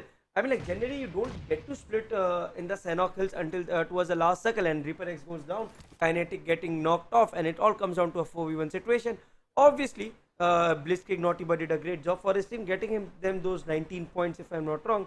And MVP might move with 27 or 28 points depending upon if they're able to spot Naughty Boy, which I think they might be successful in doing it.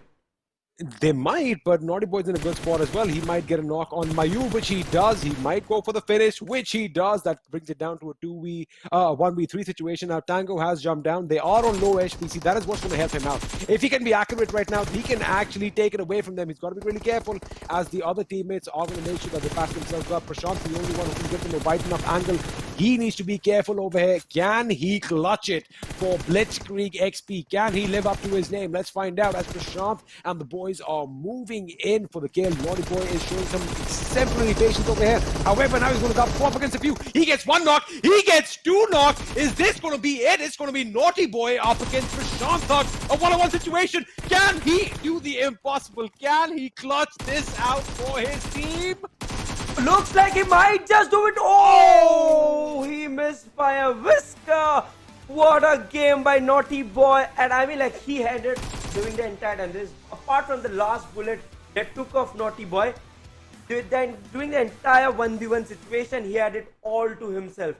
What a great show by Naughty Boy. I mean, like, I had to took my gogs off to see what exactly was going on. There was so much of action happening. Oh, I like that term, gogs. Achha, no, I mean, I love, again, kudos to the team for winning. Team MVP for playing like a different beast altogether. It was like they were possessed, but the MVP is going to go to the man on our screens, the man on our lips right now.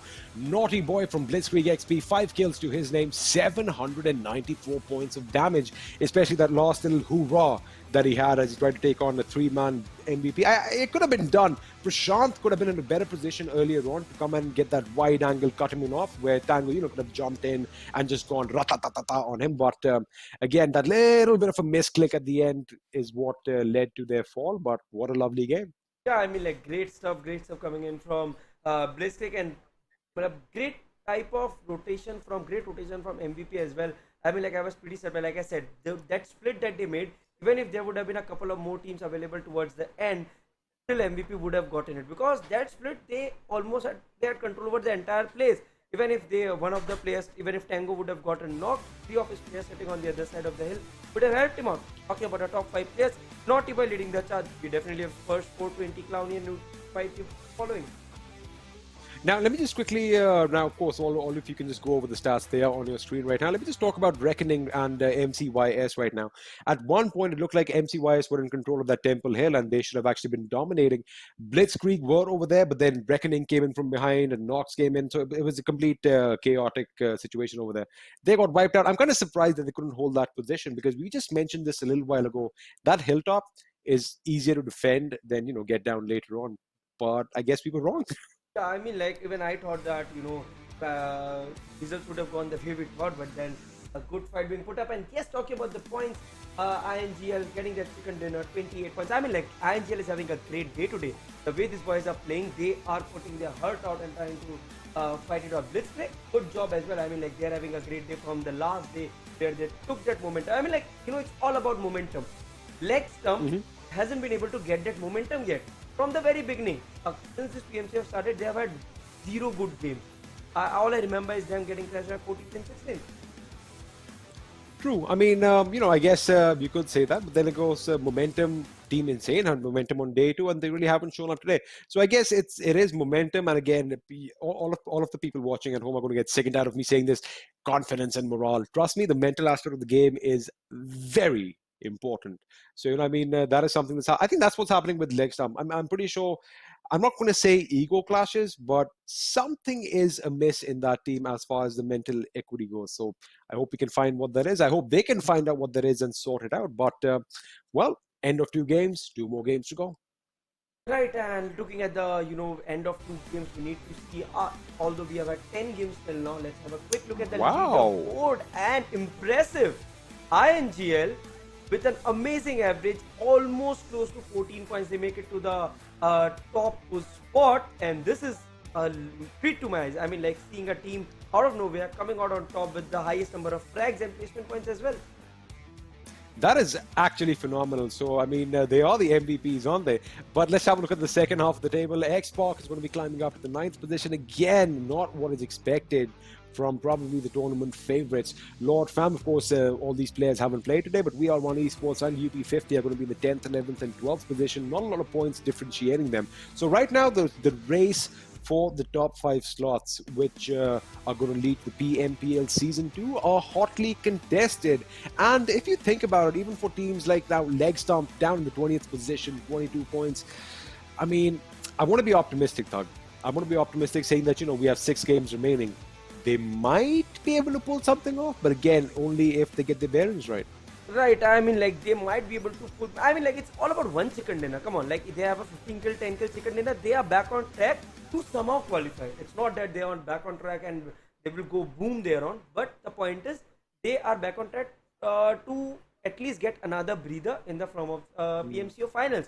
Right now, I fear LS might get eliminated. I mean, like, I'm being very honest, because I haven't seen them being able to even make it to the top 5. They are having just those constant 15-16 knocks, 15-16 knocks, 13-14 finishes, and that's it. So LS does need to do a lot of work before they are able to bounce back. I don't know how their comeback is gonna be, but it all comes down to obviously their IGL Bhishma, pretty experienced guy. Pretty experienced guy, but again, he's been part of a few teams in the last few months, over the last 6 months. So I think that also kind of makes a difference, because sometimes you want to go aggressive. Sometimes the last time I saw him, he was in a very passive, defensive kind of a squad, right? This time around with players like Joker, I thought they'll go all out guns blazing. But again, I think they might find that little adjustment that they need to do soon enough, and maybe the next 6 games might be different. Yes, and talk about the next 6 games. We have 2 more games to go, but before that, we'll take a quick short break and be right back.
Hello and welcome back to the PUBG Mobile Club Open Fall Split 2020 Indian Edition, sponsored by the Oppo F17. Now, Thug, you like playing PUBG, I like playing PUBG, all the people watching like playing PUBG. I think I'll give them a little tidbit. Only on 5 minutes of charge, you can play an entire 35-minute match of PUBG Mobile. You can go Miramar on 5 minutes of charge. I think that is an amazing bargain. Now, of course, my name is Angzing Chehel. I'm the experiment, and with me is 8-Bit Thug. Thug, first of all, that is an amazing piece of information we just got. Yeah, I mean, like that is a really good information. I Five mean, like we minutes. might ponder on using it as my streaming device. If Oppo wants to be, friendly towards me and hand over a device to me. But yes, let's see. We have the stats from Blitzkrieg coming up on our screens. Mad Dog leading this up with 10 kills. But look at the damage Blitzkrieg has been able to pull off. They have been going all out every single game. I mean, they're not ones to shy away from a fight, right? That is not what has been the Achilles heel. I think what's been the factor that's been bringing them down is, I don't want to say rotations, but the way they are tactically maneuvering around to the new zones, that is what is bringing them down. Because they seem to be heading, head on into a squad every now and then, and they inadvertently find themselves, surrounded at all ends. That is what we've been seeing. So they need to try and figure something out. Maybe they need to go MYM's route and, enter the zone a bit later. MYM, on the other hand, they need to up the aggression. Right, and here we are discussing about two teams, Reckoning and Mayhem. Both other teams haven't been able to perform too well. We have 22 and 20 kills and a damage spread out as well. And pretty close fight, apart from the fact that MYM has a good amount of healing. That means MYM, since they approach from the edge, so I believe that could be a major reason. That is a reason, but again, all the time that I've really seen the camera shift towards Team Mayhem, they've been they're like in the center of a position with smoke grenades all around, and they're getting rattled by bullets from all ends. So they keep finding themselves in that position every now and then. That is something they need to change. Maybe this time they head towards the center of the circle. Maybe that could be the one thing that kind of turns their fortunes in their favor. But again, it's all speculation at this end, and we're going to find out what's going to happen next. Of course, I do believe we're going to be heading over to the frozen tundra, if I'm not wrong. Yeah, I mean, like we are going to the snow-capped mountains finally, where we have Vikendi. Might be a slow start, but then obviously it becomes very intense towards the end, where we have the You never know. Obviously, we never know, especially after seeing the Miramar that happened day before yesterday. I mean, like it was such a action-packed game, which we generally don't get to see. We never know with this team, but from what I've judged, looking at the teams, the way they are playing, we might get to see a slow game wherein things come till the very end, because a couple of big names weren't able to perform and they would want to take this game very slow. They might actually want to take it slow, but again, should they? That is the question, right? Because they need to actually step up. They need to actually wake up right now, because after today, all the teams will have played 8 games each, and it's going to be even Stevens, and we're going to have an idea of who stands where. And by the look of things, the newer names, or the underdogs as well. I don't really like that tag underdog, because they made it over here. It's just that they're lesser known. That's what we mean by underdogs over here, right? They're lesser known. They all have the same potential. Everyone over here, like we said, I love the fact that PUBG Mobile is doing all these tournaments over here, Thug, because our country has so much untapped potential. I mean, like obviously we have a huge audience playing, a huge engagement when it comes to this specific game, PUBG Mobile. A lot of players, a lot of new players coming in, and every season, whenever we discuss this, we see every tournament a new set of players emerge, a new underdog trying to make their way on the top and successfully at least coming up to the top 5 level. But yes, we can discuss this eventually. Right now we have the game Vikendi kicking off. The flight path so biased towards the left, and I don't know how the team should react to this. Well, I'm happy that Dino Park is right there in the center of the flight path. Please, gods of PUBG, if you are listening, let's have a circle end up over there, because Mr. Rex over here is going to be happy looking at his own kind. He's like, wait a second, I thought we were extinct. But, it's all make-believe. But let's have a look at where the teams are going to be heading out.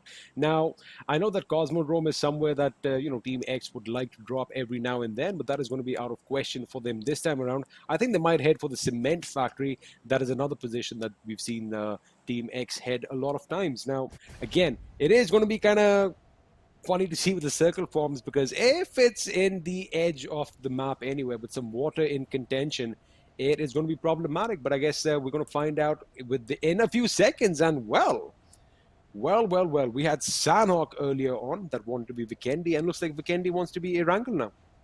Right, and look at the circle we are getting in Vikendi. I mean, like exactly, it's a kind of a circle that we get to see in Erangel, and I'm so happy. It looks so beautiful. Look at that beautiful circle standing right at the center of Vikendi. Everyone who is watching with us, this is one of those rare occasions when you're seeing a very pretty full moon with no cracks, no stains on it, and how beautiful that looks. Look at I like HEX that. and LS. They're just they would be so happy. Like Vikendi center map. What else do they require? So where is the dark side of the moon, though? I'm just kidding. But that is actually a nice analogy. I like that. It's like the full moon. But over here, we're going to have some action with some wolves howling at the full moon as Team Insane is going to be potentially picking a fight with FALLENangelz. Now, FALLENangelz is one team that we have, been gaga over the last week and a half. However, today was not really the day. They really haven't showcased what they made of in games 1 and 2. Of course, V2 getting knocked out earlier. That could be a pivotal point as to why they didn't do so good. But let's see if that's going to be different this time around, as both these teams are going to be looting blissfully in Goroka. Right, and here we have Insane Fallen. Two teams might get to see a fight because both of the teams, none of that, especially Insane, the kind of momentum they are in right now, they would not really want to fall back. Let's see how Insane and Fallen go against each other. But then, yes, the process starts. The loot teams have started their looting. We still have 3 minutes and a half before the first circle kicks in. Might gives a lot every team a chance to move inside the circle. But I wonder why we are having such a big spotlight towards Insane. And the reason being, Spray God knows that Fallen is there, and the way Insane is spread out looks like they might want to go for this fight. They actually could, and I think we have some action up north as well, as a few teams are moving in. As he let down a few bullets, I do believe in LegStump's direction. And over here we have, well, they're going right next to each other. He might get out and he might shoot. Is Evo going to knock out Joker WSS? But his reload is going to be, that was going to be detrimental in that effort. And well, he does not know, Joker does not know this, but he just escaped death by a whisker. Right, and we have Team X, Aditya 420, Evo, Destro at Cement Factory, right? And yes, they are at Cement Factory. They do have a couple of vehicles to them. That's good because in Vikendi, like we discussed in the past, getting those, vehicles have been a little bit difficult. Clutcher, Bloodfire, Kerito, and Vishu, they are somehow trying to fall back because they realize they don't really wanted to get into an engagement so fast, wherein the results could go either way. Also, as far as, Goroka is concerned, now Insane and Fallen are going to be in a stalemate sooner than later, but I like the fact that Team ESN, STALWART Esports, and BlitzkriegXP can be moving in sooner than later, and they could actually be, they could actually play a part in that little fight that is going to take place in a short couple of minutes. Team MYM now. Now, again, outside the zone, all right, that's expected. They are at Dobro Mesto. They're going to be looting blissfully. I wonder what their rotation is going to be because keeping in mind what they did in the last couple of games, I'm pretty sure they're not going to go directly perpendicular to the zone. They might actually head north or south and try and hit it from one of those locations because that kind of rotations that showcased today. But I wonder if that's going to work out for them. Meanwhile, on the other side, MP are going to be up in Trevno all lonesome again. No competition for them. Yes, and I mean, like looking at MVP are at Trevno, but then the rotation. I think for MVP, even the rotation could be very easy. Like you said, they have literally no competition towards them, and they might have a safe passage inside the circle. But right now, Fallen, they have gathered around, and they might want to take a go at Insane. Insane is pretty well spread, but Fallen have a chance. If they make it now, definitely they might be able to take down Spirigod and Puali because other two players are pretty far away. They are far away, but the fact that Puvali and Spraygod are in fact waiting for this rush to break up on them, that is going to be something that might actually work in their favor. And I wonder if wait a second, if Puvali over there, if he had some throwables, if he had a few grenades or something, he could actually be instrumental in defeating that team. However, from this angle, he can't really get a few shots, and he does go a bit to the left, peeking out of the door, hoping that a FALLENangelz member comes in his direction and he can get that early knock, which might give Spraygod a chance to get someone as well, because, they're going to see that, all right, we're getting shot at from this direction, let's try and rotate from the other end. Now, at this time, it is very important, very vital, in fact, that the other remaining members of Team Insane come in to back their players up.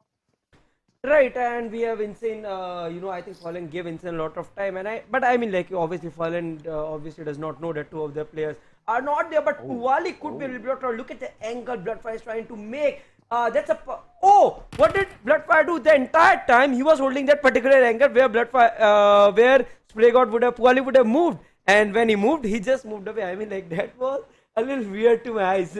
But I was waiting See, for I like that. the fact that you enjoyed that because again, we've talked about this. They're playing smart. They're gathering as much information as they can, Thug, and then they're making the move. Imagine if they heard Spray God, right? And they were like, all right, you know what? We hear an enemy. Let's just rush that building.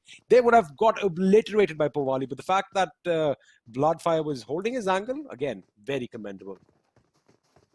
Right, and here we have Insane trying to back off. They realize that it makes no sense for them to get into an engagement. So, but anyway, I am the same opinion. Insane is doing good. They would want to play it the safest possible. And, Fallen Angels, not really sure what went into their mind when they tried to hold for a very long time. I mean, like, they could have easily backed off. In fact, the time that they wasted in trying to sort of tease Insane, they could have just gone towards the other side of Boroka and gathered a lot of loot. Now what Insane did is they took off all the vehicles, they sent their two players to collect the vehicle, they back and they rotated. They have rotated, and it's interesting to see the path that they have chosen to rotate. That'll be on our screens once the screen map comes up. But Dungi OP is going to get a knock on Zern as these two teams clash. Meanwhile, Stalwart Esports want to play as well, and I think they have an enemy just above them. Sarang is going to go in for the kill. He does have that Uzi, which is amazing in these close quarter combat situations, but it looks like the opponent was just a bit quicker, and Kirito managed to hop and jump his way out the building, getting to safety, lobbing a grenade in. Now Stalwart Esports are going to be on the back foot. Right, and we have Stalwart versus Hex going on, and let's see how it unfolds, because Hex does have a little bit of an advantage here. Stalwart, I mean, like, it's a very balanced situation. I just saw two of the Stalwart players have taken position, but wait a second, where are the other two players from Hex? All I see is two Hex players right now. Okay, so they are at a very different angle. They are trying to make a flank angle on vehicles. Two of the players, they are trying to approach a way in which they want to Sarang, but oh, Sarang came up with a nade and took out one of the two players that were at the close proximity. And now ST would definitely want to prove in. Exodia could be in a lot of trouble. Joker, we have a man in front of us trying to connect some shots, but really bad times for them. Now, luckily, Exodia is in a building. I wonder if Kirito's given him that information that, I got shot from behind, because that is going to be pretty instrumental in seeing what this young lad comes up with. But I think all his attention is going to be Stalwart Esports, and correctly so, because 4 men are vying to come in and end your life. Meanwhile, back over there with LS, Dungi OP, I believe, has come under fire as I see he's lost a little bit of HP, but the question is, who shot him? Meanwhile, over here, we still have a little bit of a stalemate. I think they are going to be making their move right now as Robin and the boys are heading in.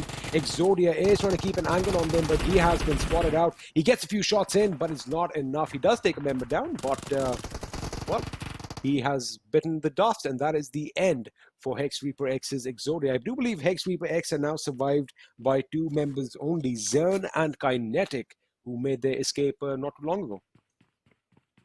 Right, and we have LS going against ST as well. Now depends, if LS has taken note of the play of the kill feed, then LS would definitely not make a push right now, and that's what they're doing. I mean, like, LS, the boys must be so low on confidence. They are in such a difficult spot right now. If you see, 5, 6, I think 8 games on a trot. They have had really bad games in this PMCO. Let's see how this game unfolds. 14 teams, 2 players from Team Hex went down. Let's see.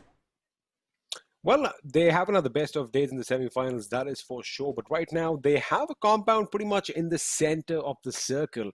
And if everything goes according to plan, the circle will kind of form a concentric circle. It'll kind of implode in on itself. If that happens, they have one task and one task alone. Defend this position with everything they've got. Now, we've seen them getting caught out in the open. We've seen them fall in rotations. We've seen them go down in 1v1 fights, again, out in the open. But in a compound, when they have to defend it to the last man, I wonder if that is going to be the thing that kind of, turns their fortunes around. And if this circle forms another concentric circle, well, I think they might just be in a good position to go all the way till the end of this game. Right, and looks like every team is trying to favor, is more interested in taking the center spots. From what I saw right now in front of my eyes was a lot of teams trying to flock the center and take it like when our teams have this mentality that they need to go for the center, That means teams want to drag it until the very end. This shows a little bit of passive approach towards the game. I mean, like holding the centers don't really work unless you want to get this position points. I mean, like it's a good way out for teams that are struggling. It could be a breather for them. But generally, Plus, from what we have seen, you gotta be ready for a fight as well, right? Because you're not the only team that's going to be coming to the center. So yes, this is the new meta, right? But it is risky, and if you are good at your CQB, I think that is the kind of strategy you should apply. If you're good at medium to long range, maybe edge to edge is more your cup of tea. right. And here we have LS still holding the. I mean, like LS and Stalwart Esports. We have seen these boys fight, trying to fight out each other. I mean, like LS is holding a very strict spot. Not much of a movement that we are getting to see from them. They do have the zone advantage to them. Let's see what Stalwart does here on, because when they might want to make a quick rotation. 12 minutes into the game, we just have at second circle. Still a minute to go before the other circle kicks in. See, wait a second, come to my point in a second. As Team X's Evo is trying to lay down some lead in Team Insane's direction, trying to get some revenge for that first game. However, the circle has changed, and again, it was a little bit of a concentric circle, and LS are not going to be in a position to move out. In fact, Range is going to get a knock on Immortal, who was trying to move in, and with that, Immortal is going to be out of this game. So that is an early exit for a member of MYM once again, and we've seen them crumble after they start losing one man, because it's like a domino effect. One man falls and the other follows suit pretty shortly. Right. यहाँ पे अब हम लोग, if we see what LS is trying to do, there is this thing about being a caster in another language, that you somehow, when you get so much involved in the game, what happened with me right now, I was like, I know, okay, that was, I had something like whatever you were saying, I was trying to translate it in my mind. Okay, XP is a really good point, and I need to present something else, and then it's fine, it happens. It happens. I mean, like, we are not sitting out of LA or something. We are still sitting at our homes. But here we have MCYS at a very interesting spot, XP. See, castle, when you hold the castle alone, it either pays off in such a way that they might get to get a 20 plus chicken dinner, or it might just be like, the castle and gets cut off entirely from the circle. You need to make a move. And when you need to make a move from castle, unfortunately, there are only 2 exit points, and there is a lot of chance that you completely miss that. Right now, Team X, obviously our talking point, haven't been able to get a big game. What do you think should be their approach here on XP? Because they won't take it slow. I don't think Team X is a team that would want to take it slow.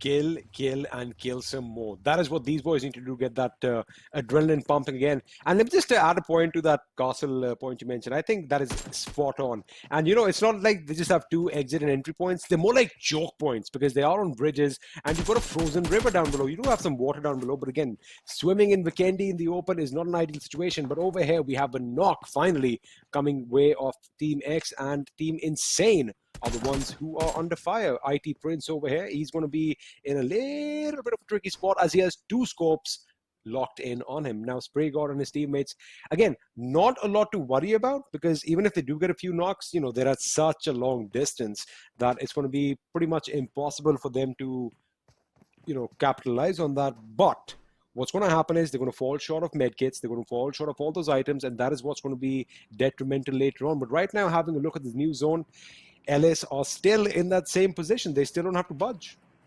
Right, LS don't have to budge, then LS actually needs to budge, go out, try to take some fights and go out in the open. But yes, obviously, if they feel that they can they can stay put and try to convert this game into a top 3, top 4 finish, that gives them a breather for the remaining 5 games that they have in this semi-finals, then I do hope and just pray that they're able to do that. Right now, Evo in front of us, and Evo trying to take some peeks on Insane. I mean, like, it's this is about the top. If you see the reason why Team X, Insane, they are around the same spot, is that there's something about those top rated teams. They play with the same mentality.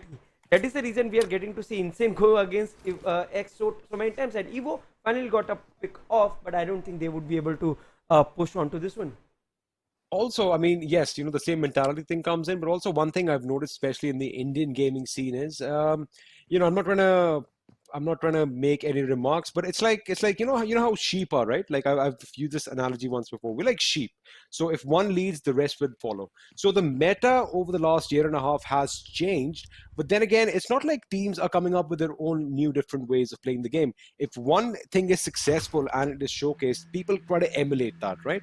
That is the kind of thing we saw initially when Mortal and this boys from Seoul made that thing really popular. That okay, you get a knock, you rush the squad house. That was a meta. Later on, we saw something happening when the Southeast Asian team started showcasing open warfare with all the smoke grenades and cars. That became a meta. Now we are going all out aggressive. So again, I do agree with you, but I also think that they need to kind of show us some more flash, show us something different. That would be awesome. And I think Sparshopi is just checking on his teammate who might have some connectivity issues. He is definitely going to get a pan to the head. That's what teammates do, innit? If we see a guy who's just chilling in the corner, it's like, hey, what are you doing? Boom! And yes, I mean, like you talk about meta changing from time to time. I mean, that is why the game is still alive. That's what the essence of competitive PUBG Mobile is all about. Every season, every 6 months, we get to see an entirely new strategy coming off. I mean, like teams from China come in, they show us a very different gameplay from what we get to see from the C teams. So it's just the way right now, like center of the map is the new meta.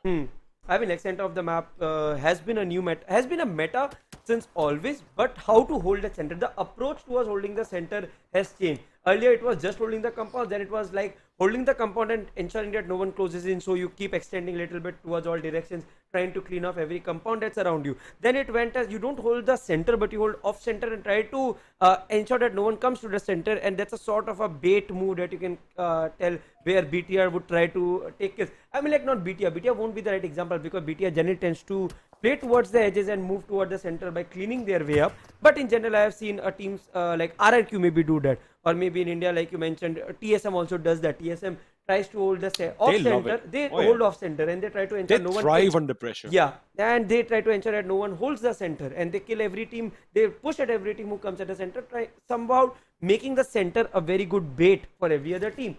So we have seen things changing, and I believe that this another season that we are entering into, the PMC and PMP, we will get things change. We'll get to see the meta change once again.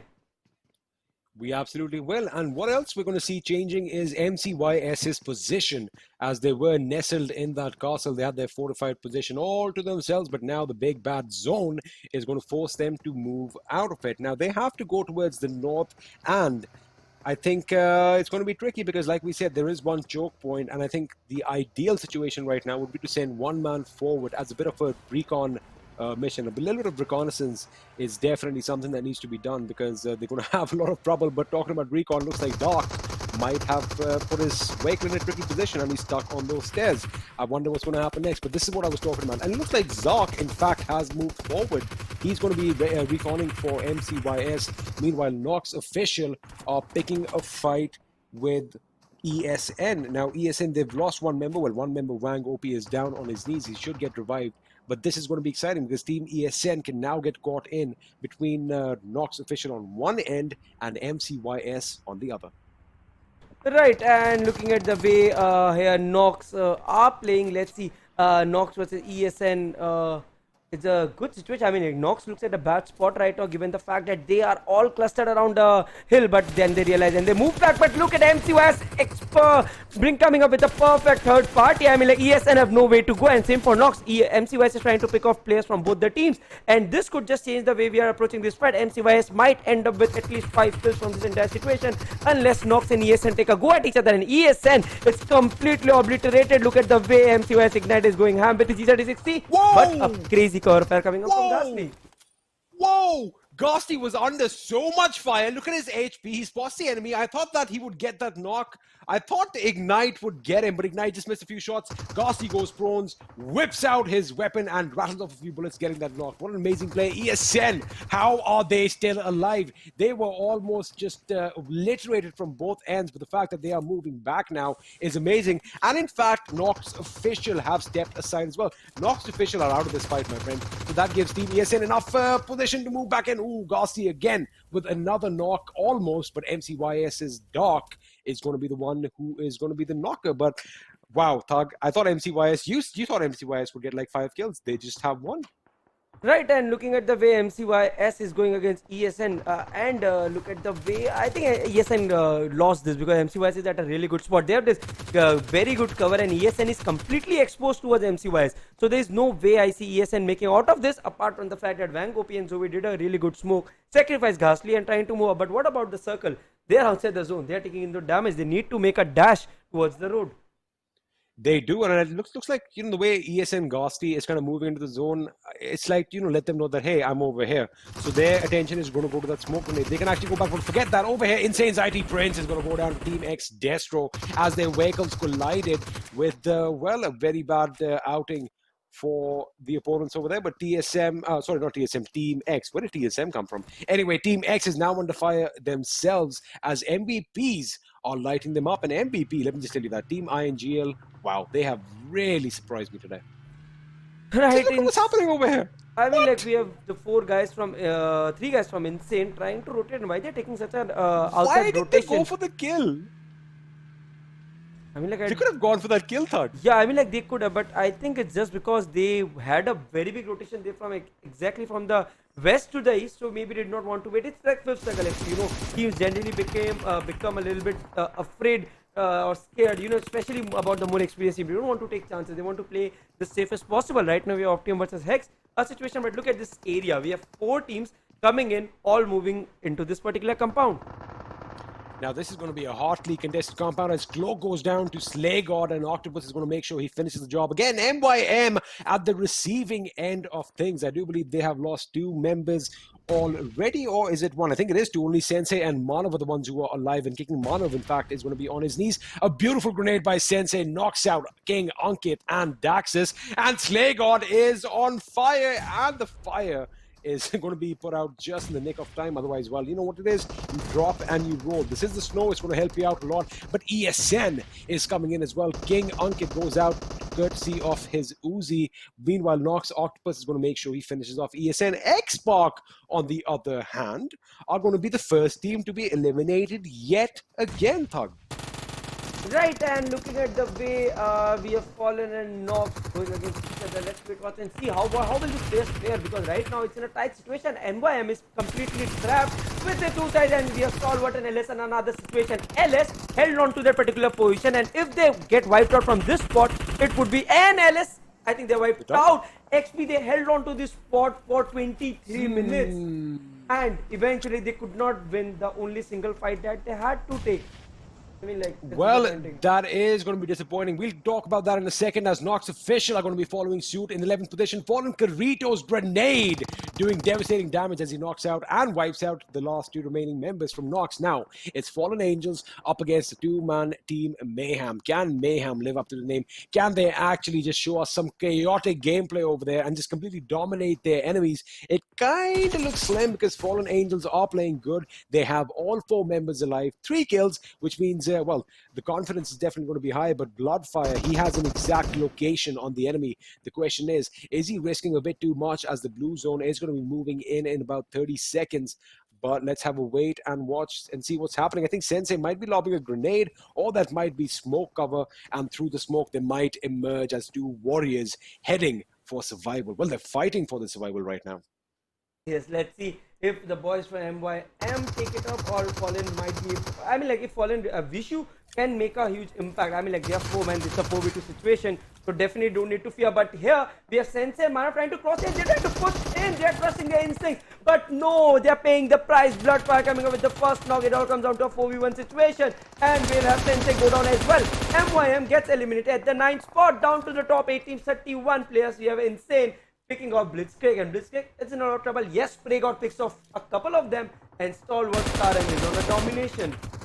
Oh, he's got to be careful though, because the remaining members of Blitzkrieg are up on that hit, and they were trying to rain down some lead in their direction. Naughty Boy coming in, trying to get some assistance, trying to give some respite to his teammates. He is laying down some lead in SprayGod's direction. I think he might go in for the revive. Naughty Boy is not going to make it. No, Mad Dog is not going to make it, I beg your pardon, as he goes down. Volt, however, will be picked up. Sakria, meanwhile, on the other hand, is going to make sure he gets that vehicle down south as he's going to come charging in. This means Team Insane have 2 options. Either they back out or they'll fight this thing right over here. And Spraygot's got an M249. I think he can actually just, fortify himself over here and lay down some lead, but he's going to go down the cliff. Make sure that you're not getting damage. Blaze OP, meanwhile, is going to fall down to his death. Now, MCYS are picking a fight with STALWART Esports, but they get picked out from all directions as Reckoning's Clowny is going to come in and join the party as well. Right, and I mean, like, we had a good multiple wave fight going on, but look at RG, 2 kills against 4 man. Let's hope this is not the game where RG goes from 4 man to 1 man within split seconds. But here we have Blitz taking a lot of trouble. Look at Spray God. He is actually a god with that spray gun M24, and what a better name, what a better gun, what a better game. And we're down to the top 5 teams: Insane, INGL, Optimum, Reckoning, and FALLENangelz. Finally, FALLENangelz not falling so hard this time, and 7 kill points, 4 players still alive. Not a shabby game from them at all, but the fact that the way Slaygods, his reaction time, I mean, it was bloody good. I'm sorry for saying bloody, but it was just so amazing. He was focused on the vehicle, but then he heard something fall behind him, went out, got that knock. The play zone helped him out, but then the second knock was just amazing, and such low HP makes it to the zone. And I believe Team Insane, have they lost a member? No, they haven't. They have lost a member. They are a 3-man squad, but FALLENangelz, what a game they've had. All 4 alive, 7 kills to their names. Reckoning also in the game with all 4, as is Optimum Esports. So this is going to be an exciting finale to the 3rd game on the 3rd day of the semi-finals.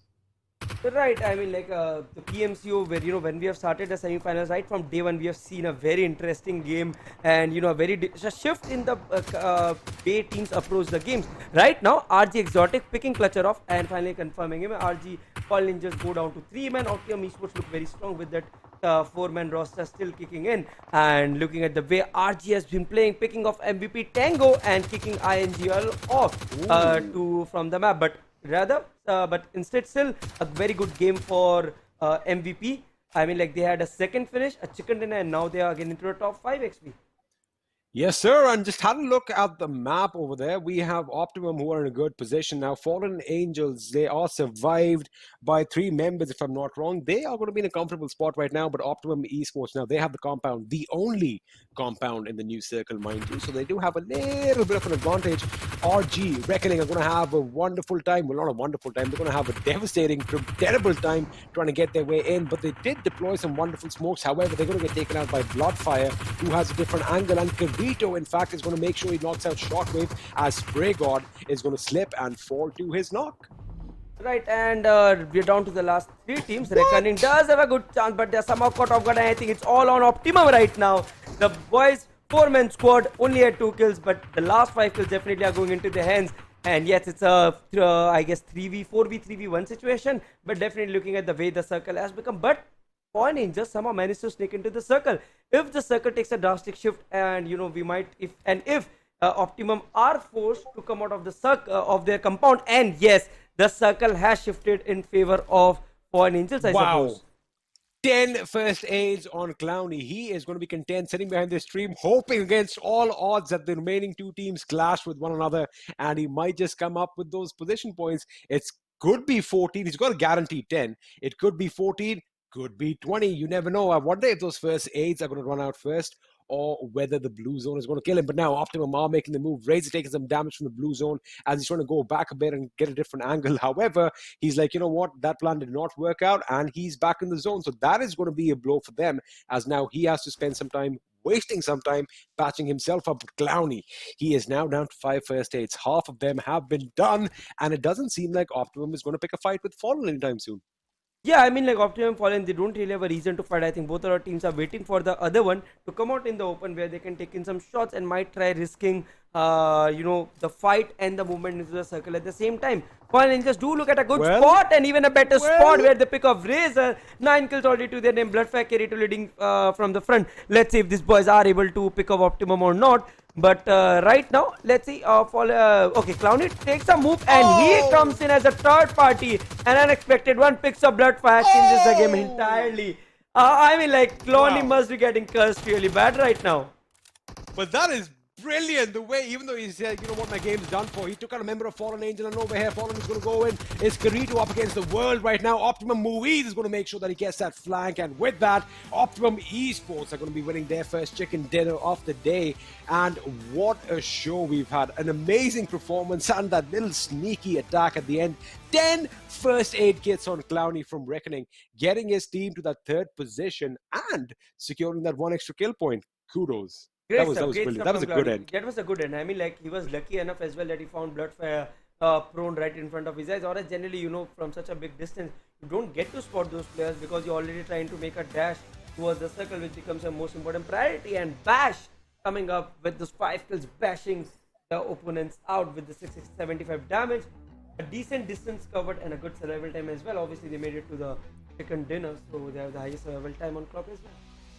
It does look like he bashed his opponent's brains in, winning that MVP, 5 kills. Again, a wonderful outing by Optimum Esports, but you can't take anything away from the other teams. What a show we've had. Now, again, if we talk about, I'm not going to say big dogs and underdogs. If you talk about the well-known players compared to the lesser-known players, the lesser-known players are getting the job done, and I'm pretty sure a few of them are going to be securing their spot for the PMPL Season 2, right? And they're going to be a household name sooner or later. Yeah, I mean, like, it's gonna be like, you know, the audience need to absorb these teams because they are gonna be seeing a lot of 5 of them a lot more often after PMCO ends, and we have Optimum Bash obviously leading the charge, but Bloodfire definitely did a great job for his team getting in those 5 kills. STALWART Esports, we saw them going ham on every team. Unfortunately, they crashed out early, but still 8 kills among Sarang and Robin, and Kirito with those 3 kills as well. Yeah, as far as STALWART Esports go, they're going to be happy with the amount of kills they got, even though they kind of got eliminated before they would have, you know, planned to.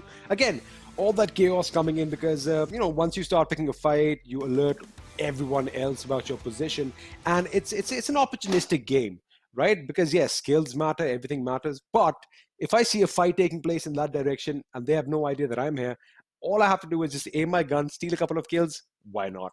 So, you know what I mean? That does happen. All those kills are very helpful towards the points, and it's 1 kill, 1 point. So that's what makes it exciting. Imagine if kills didn't have points, it would have been completely different, wouldn't it?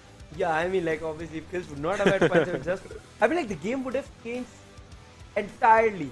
I mean, like, we do have chicken dinner only, you know, tournaments that keep on happening. You know, the fun tournaments, the filler events that keep on happening. Chicken dinners only. I have seen players thrown until the very end. However, talking about the match stats, 173 smokes and nades. I think this is due to the lack of availability of the utilities that we get generally in Vikendi, and same applies for Sanhok. Quite a lot of time. I disagree, though. Yeah.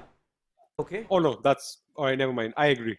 I just realized something else, and I'm going to just zip my mouth right now. I agree completely. So, but I mean, like, majority of the times, they are obviously, you know, it's a completely RNG. Talking about the points, Optimum with this 27 points XP. 27 for Optimum, winning their first chicken dinner of the day.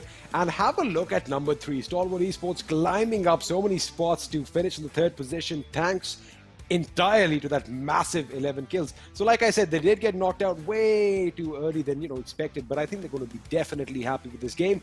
And, you know, talking about momentum and all that, they're going to be pretty content with their lot. Now, Team Insane finished in the 5th spot. BlitzkriegXP in 8th position. 1 kill to the name. Not the best outing, and of course a few disappointments. Well, you can't really say disappointments because this has been the trend since game 1 on day 3. Team Mayhem, Team LegStump and XSpark in the second half, Thug. Yeah, I mean, like, it's unfortunate, but XSpark is having a really tough time. I mean, like, I pity those boys trying to fight it out. A new team that just came together, 4 players, without having any proper IGL. I mean, like, they have been doing really good, but today has been a bad day at work for them. And I mean, like, we do have 1 more game to go, but what we could see is that Team XSpark either making it really well in the last game, coming up with those 1st or 2nd finish, getting in some points, or maybe XSpark just needs to get moving and forget this game overall. What do you guys think watching at home? Do you think XSpark can actually do something magical and win the last game? Well, we're going to have to wait and find out. Let me know in the chat section. But right now we have the leaderboard. Team INGL is just making that lead bigger and bigger with 113 points, 40 kills to their names. They are head and shoulders above FINTOX and STALWART Esports. Now, STALWART Esports also jumping up the 6th position again. That last game was very frag heavy, and that has definitely helped them in their ascent to the top. Team Insane are going to be moving up the spot to the 4th position. 93 points for them, but BlitzkriegXP. Now, we were kind of disappointed with this team, but look at them now. Third position. I think they're finally waking up. Right, and here we have Reckoning, ES and XSpark hanging around at the 9th and 11th spot. But XP, there's one thing that I would like to point out. Look at the points difference between these teams. I mean, like, they are super close. I can't say it obviously that Team Mayhem would crash out or a UP50 would crash out. XSpark, ESN, Lord Fem, AZTECS, Mayhem, this seems needed to worry about the way they are placed, because a couple of teams are edging in really close, even FALLENangelz. I mean, like, until the 17th spot, we are having a close call. Now imagine, so top 14 teams make it to the PMCO finals, not 16, it's top 14. 7 teams will be eliminated. Now we could see the entire scene changing if, imagine XSpark crashing out. Because it's possible. It's like if XSpark has bad, they just have 4 more games to go. 4 more bad games and that's it. I think 4 or 8. It could be 8 because we are in day 3 today, if I am not wrong. Yeah, so it's gonna be 16 games per team. So we do have 18 games, but then obviously it's about the averaging. You know, a lot of teams are averaging better than them, so they definitely do take care and worry about it, because right now the fight is for top 14. If you don't even make it to the top 14, forget top 5. Well, then we're going to be singing praises of another team. That is how the world works. You know, I mean, even if the favorites get knocked out, the world moves on. Everything still goes according to, you know, whatever happens is going to happen. So I think I like the fact that they are struggling, and I'll tell you why right now. Because, you know, we have put them up on a pedestal for obvious reasons. Now, all the players are good players. Do not get me wrong. Individually, amazing. Even I played with a few. But Scout is behind them. That's also a big thing. So that pressure is also mounting on them. So I think let's just back off. Let's see what they bring to the table. And hopefully, Erangel, they're going to turn things around. Yeah, I mean, like, I do expect them to turn things around Erangel. But before Erangel, let's take a quick short break and we'll be right back.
Hello and welcome back to the PUBG Mobile Club Open Fall Split 2020 Indian Edition, sponsored by Oppo F17. Now, Thug, let me ask you a question.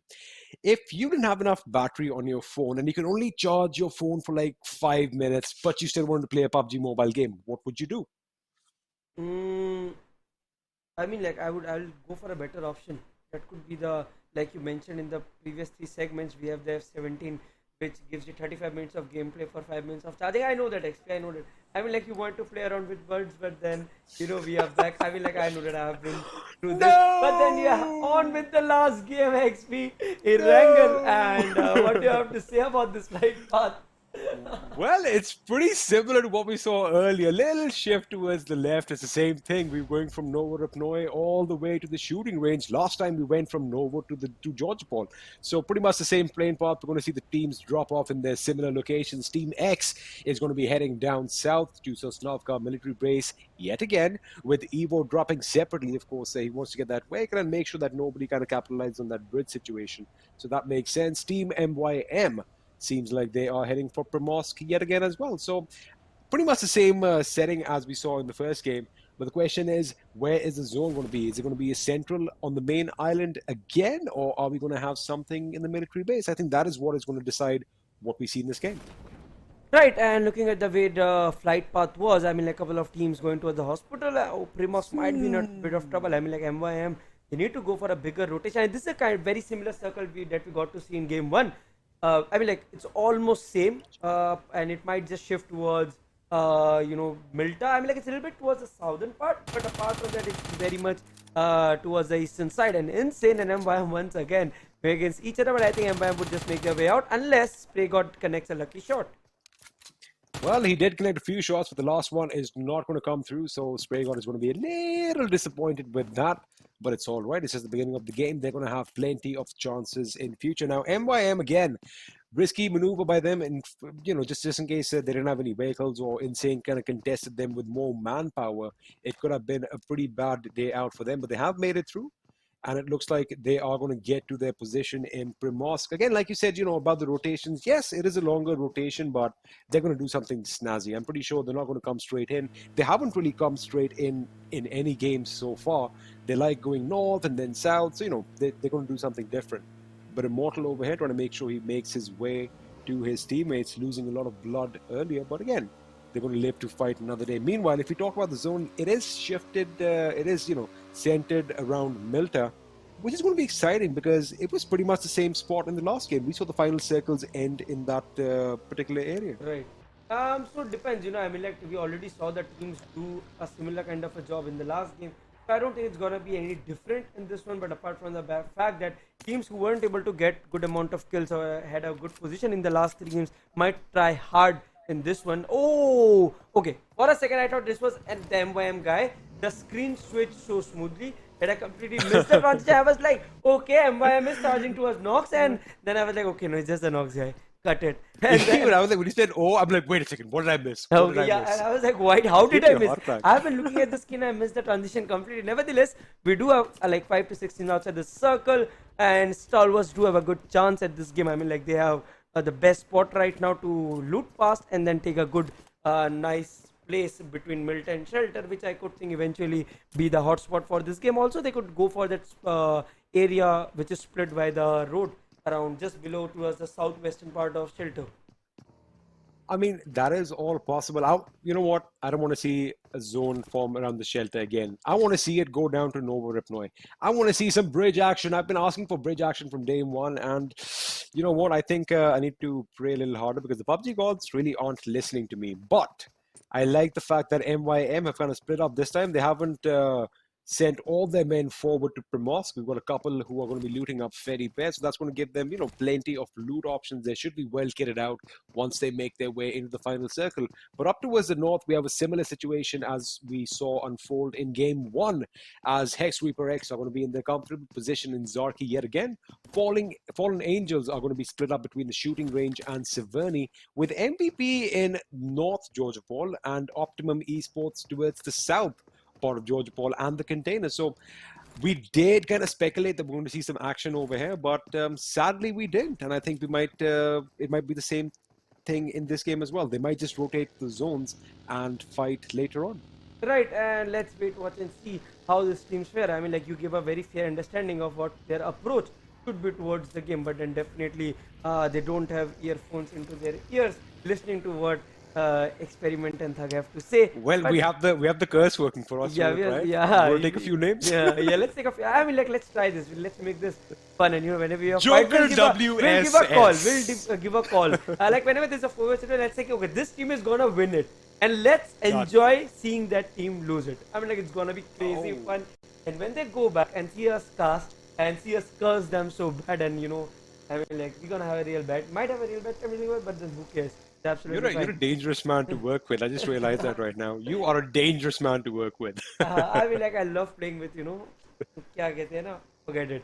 We'll discuss it sometimes. It's all right. Majority of the population watching right now is Indian, and they would rather that we talk in Hindi. So a few kya kehnas here and there will not really matter. So obviously, I mean, good, like, I'm not conscious about it. I mean, it's absolutely fine. Come on, I know what part of audience I am addressing right now, so it's absolutely fine. But yes, we have MCYS making a move, and they are approaching from Novorep, I guess.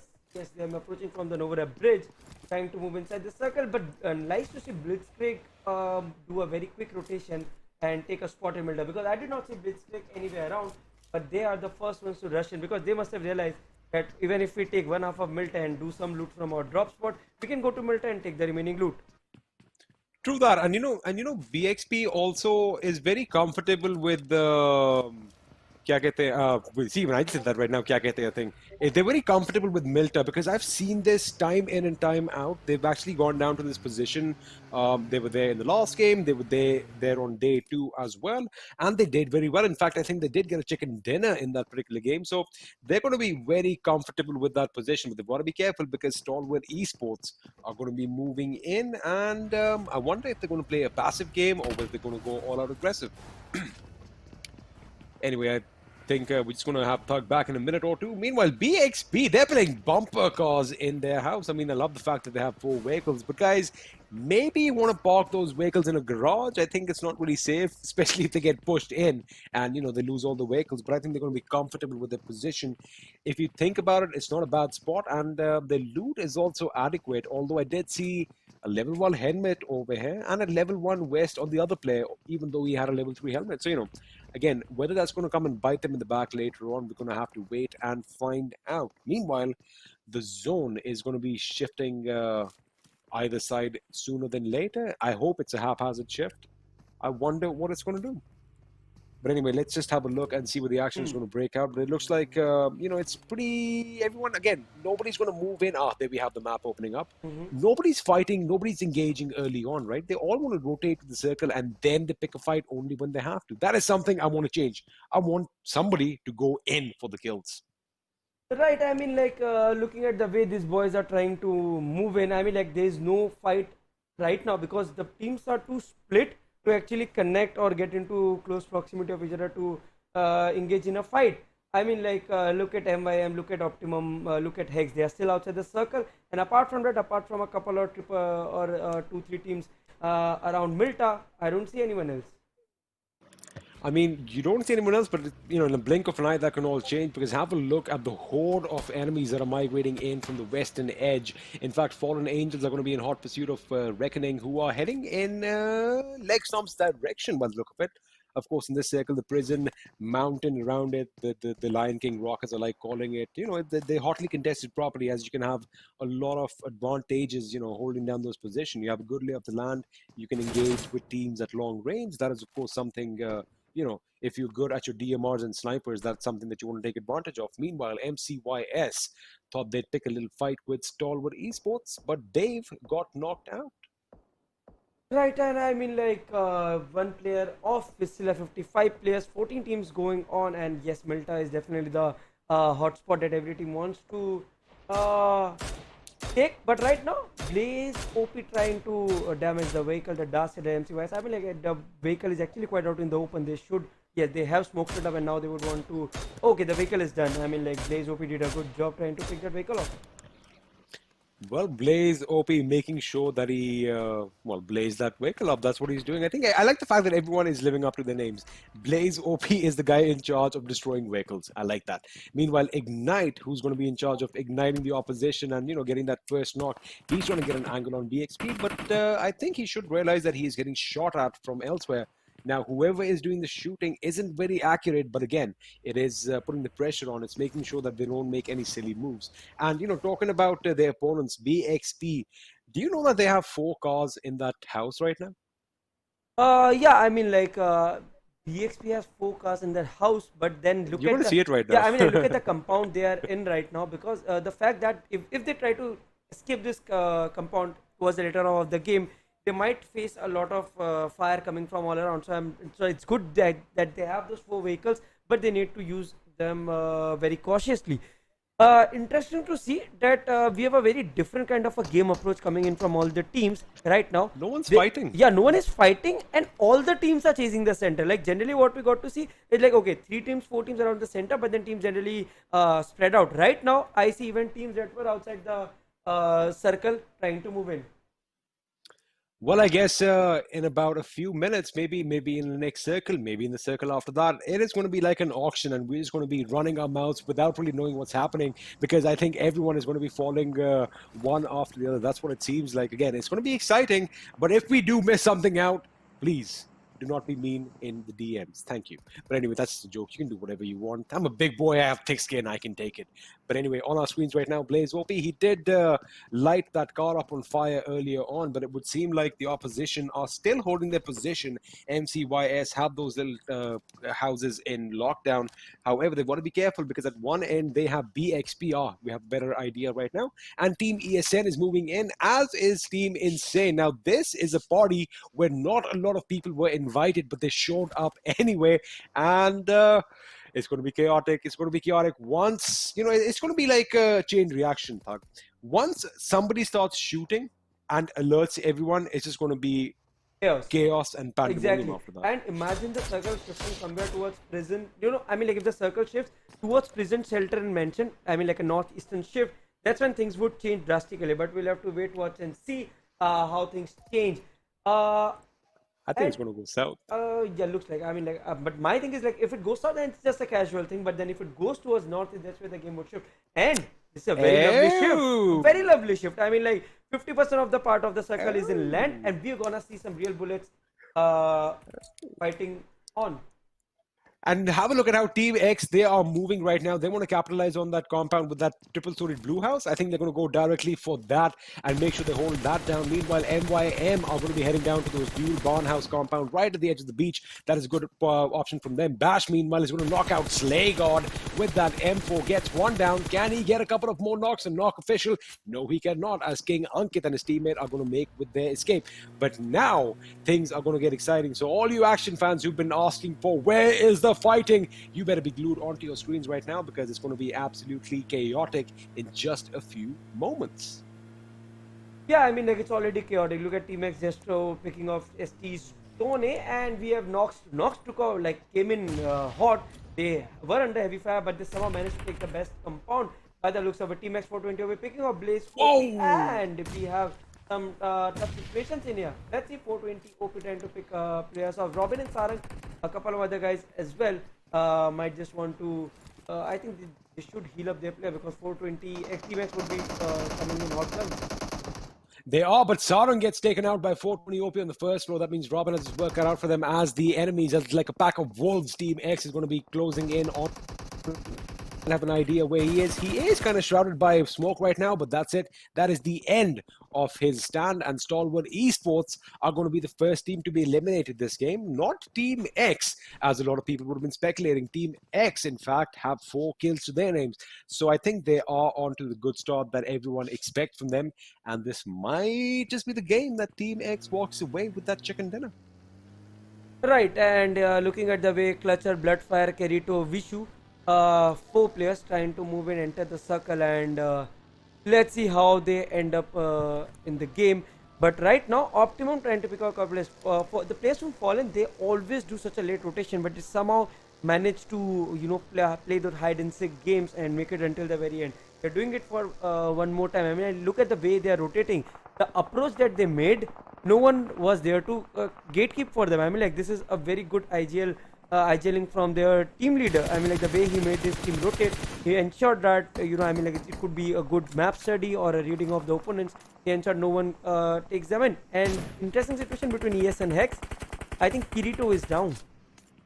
He is down, but I think he should be picked up. And I like the fact that Ghastly is just rattling off bullets, trying to keep the enemy just occupied and just, suppressed under fire, making sure that no one peeks from the window, because the zone is going to be shifting any second now, and it's going to be interesting to see where it goes. MCYS are already on the move, and let's see if that's going to work out for them. They are heading down south, but the question is, if the zone going to shift south? It does, and now BXB are going to be in that prime position. They have that north end of the bridge all to themselves. They have cliffs on either end, so they can really play a game of hide and seek. Meanwhile, Aditya is trying to light up the boys from MCYS, and he does. He gets a knock on Ignite, and wait a second, forget the knock. He gets a squad wipe as Dark from MCYS has a little bit of a mishap, falls to his death, and with that, they are eliminated in 13th position.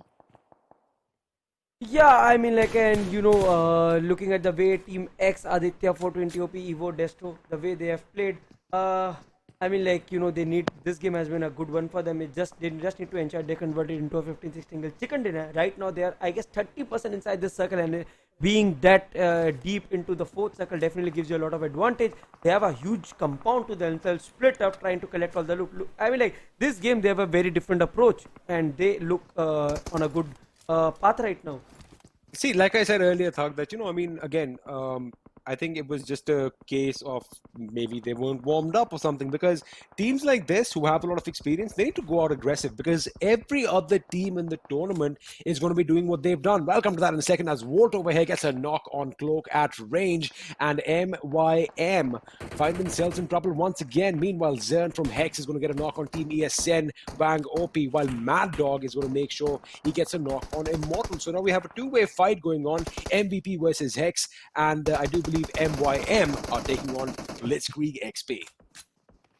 Right, and here we have MVP once again on a roll right now, but the roll is stopped by RG. Oh, look at RG. They have it's Blitzkrieg. Blitzkrieg is trying to take off MYM, and MYM is done. I mean, like, Manav could survive, but the way Sensei and other guys are out in the open, it's gonna be very difficult for them to make their way inside the safe compound. Why did they come out so much in the open? I mean, like, there's no reason. They have a couple of houses to themselves. They could have just held on to it. They were heading down towards the dual barn by the beach house earlier. I don't know why they shifted, but meanwhile, Destro over here gets a knock on a member of Team ESN, and looks like Pirate JX is going to have a lot of work to do. I think Zoe is still up and alive, so that's going to be something that's going to help them out. Meanwhile, Clowny gets a knock on HEX ReaperX's Carrito.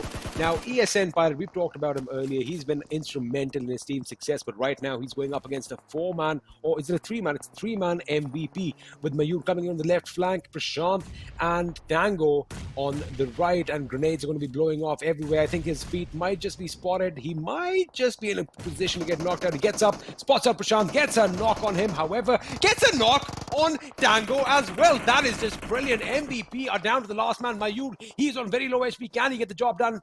Wait a second. What just happened? Where is ESN? Did they just get bashed from behind?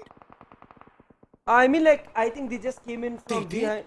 No, but they got wiped out. Mayur clutched it. I think Mayur... He clutched it with guns and with nades. Yeah, I mean, like, he did a very good job. I think what Mayur tried to do here was, he was moving towards his teammate, and he tried to put up some nades so as to push back, disallow the opponent to push.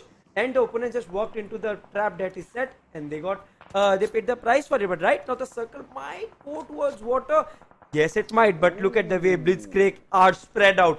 They have complete control. If Sakriya can hold on to that ridge, if he does not feel too much intimidated by the ridge on the right, if he tries to somehow stay in cover from the players coming from the right, he might do good.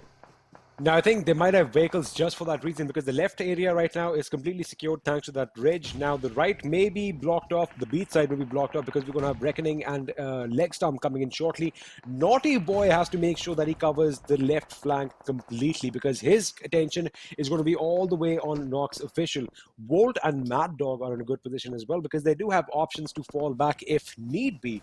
So, I think overall BXP, they're finally playing like the team they're supposed to play like, and well, it's really enjoyable for us viewers. Meanwhile, Clowny is going to be in a world of trouble as he gets knocked out as Noob YT is picking a fight with LegStump.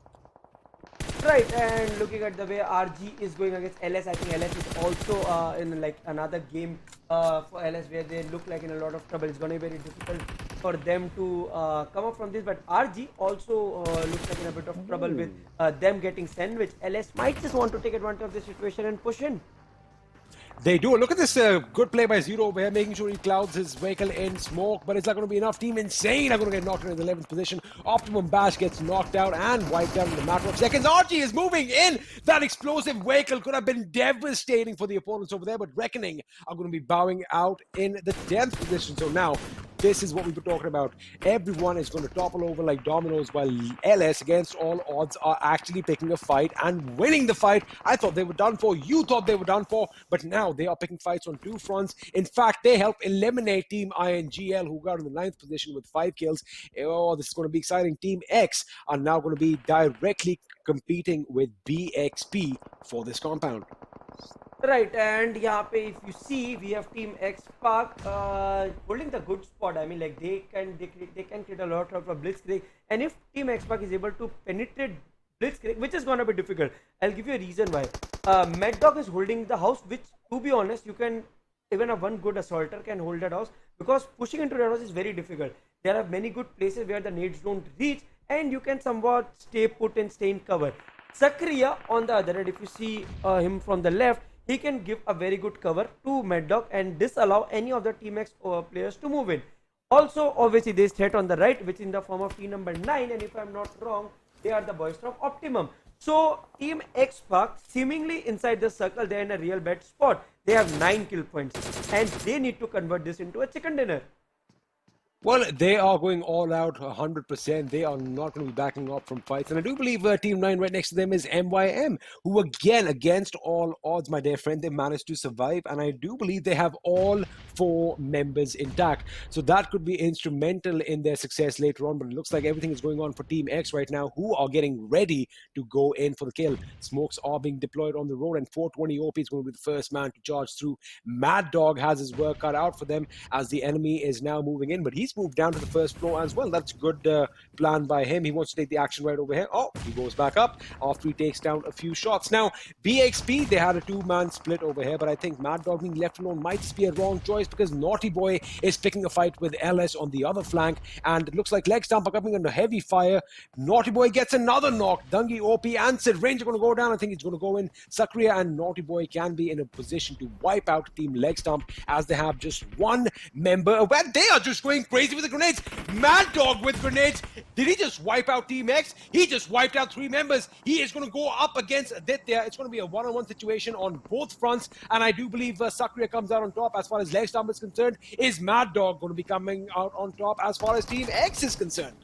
Right, and I mean, like Mad Dog did delay the push, but right now he could be a lot of trouble. But here comes reinforcements. Wow. The reinforcements coming in, and Blitzkrieg just surrounded the boys. Blitzkrieg is showing what veterans mean and what does it mean to have that kind of experience. They just, I mean, like they obliterated XSpark, dominated them on all aspects, all 4-5 aspects. They completely overpowered Team XSpark. What a push that was. And I mean, like, it was very similar to what I said. I mean, like, it's very, I said it, it's very difficult to push that house, and a single man, if smart enough, can hold that. That was picture perfect. That was straight out of a movie. That was just amazing. Now, that is how you hold down. I'm a fan. Thug, I'm a fan of that play right now. But again, the game is not over. We are down to the last 14. 10 members are still alive and kicking. BXP are going to be on one end with 3 players, 9 kills to their name. So these guys are feeling it. They are in a good mood. XSpark, they got eliminated in the 5th position. I do believe they went out with 9 as well. So that's a wonderful outing by them. MYM, against all odds, being under fire numerous number of times, they are still there as a four-man squad. That's going to be instrumental. FALLENangelz is going to be the last man standing for his team. And by the look of things, he's in a very precarious situation. And Nox Official. Again, Nox Official kind of letting off the steam over here. 2 members, but still, we can't count them out, can we? I mean, like, I think we cannot count Nox Official out entirely because we have seen things turn in a very weird way. I mean, like, this, when it comes to the last second, anything can happen. We have seen how teams, in a 3-way fight, we have seen teams with the team with only one guy remaining, clutching it until the very end. But right now, MYM does look at a very strong point. However, the circle is not really favoring anyone. Blitzkrieg is doing a very good job, XP, I must say. Oh yeah, I'm totally surprised by them, and they have a airdrop right next to them, and Sakura already has all the level 3 amenities, so he's good with that. But now Naughty Boy, the way they controlled this entire ridge, made sure that this was not taken by LegStump and held that compound. I think that is what worked out for them. But they do have to move to the circle, but it's all right. They have 2 fronts to maneuver from, so it's not going to be an issue, as Sensei is going to find himself in trouble, as Sakura is going to take him down with a DP28, and Naughty Boy, on the other hand, is trying to lay down some lead in the opposite direction. Now, it is a little bit of a 4-way fight over here, but the fact that BXP are involved in every single fight, just, it goes to show that these boys are ready. They're ready for all the action right now. And there you go. Sakura knocks out FALLENangelz. With that, Fallen out of this game in the 4th position. Right, and here we are down to the last 3 teams. It's a 3v3v2 situation with Blitzkrieg actually looking at a very good spot. They have control over the circle. One of the players moved in, and we have Team MYM2 trying to come in real good. And look at that spray. What a good job by Naughty Boy to pick one off. He might just pick another one off and might just eliminate Nox Officials completely. He fails to connect the shots. But still, what a lovely gameplay by Naughty Boy, and it's down to 3v3 XP. What a good job. I mean, the way Naughty Boy went ahead and, trusted his instincts and kept on taking those shots. Great job. I mean, like, 120 bullets worth it. Once again, MYM, same position. Like I said, all clumped behind one single piece of cover with smoke grenades deployed. This is what needs to change. And have a look at how BXP are spread out. I don't see any respite for Team MYM. I think BlitzkriegXP, with their amazing 13 kills, might just come out with a chicken.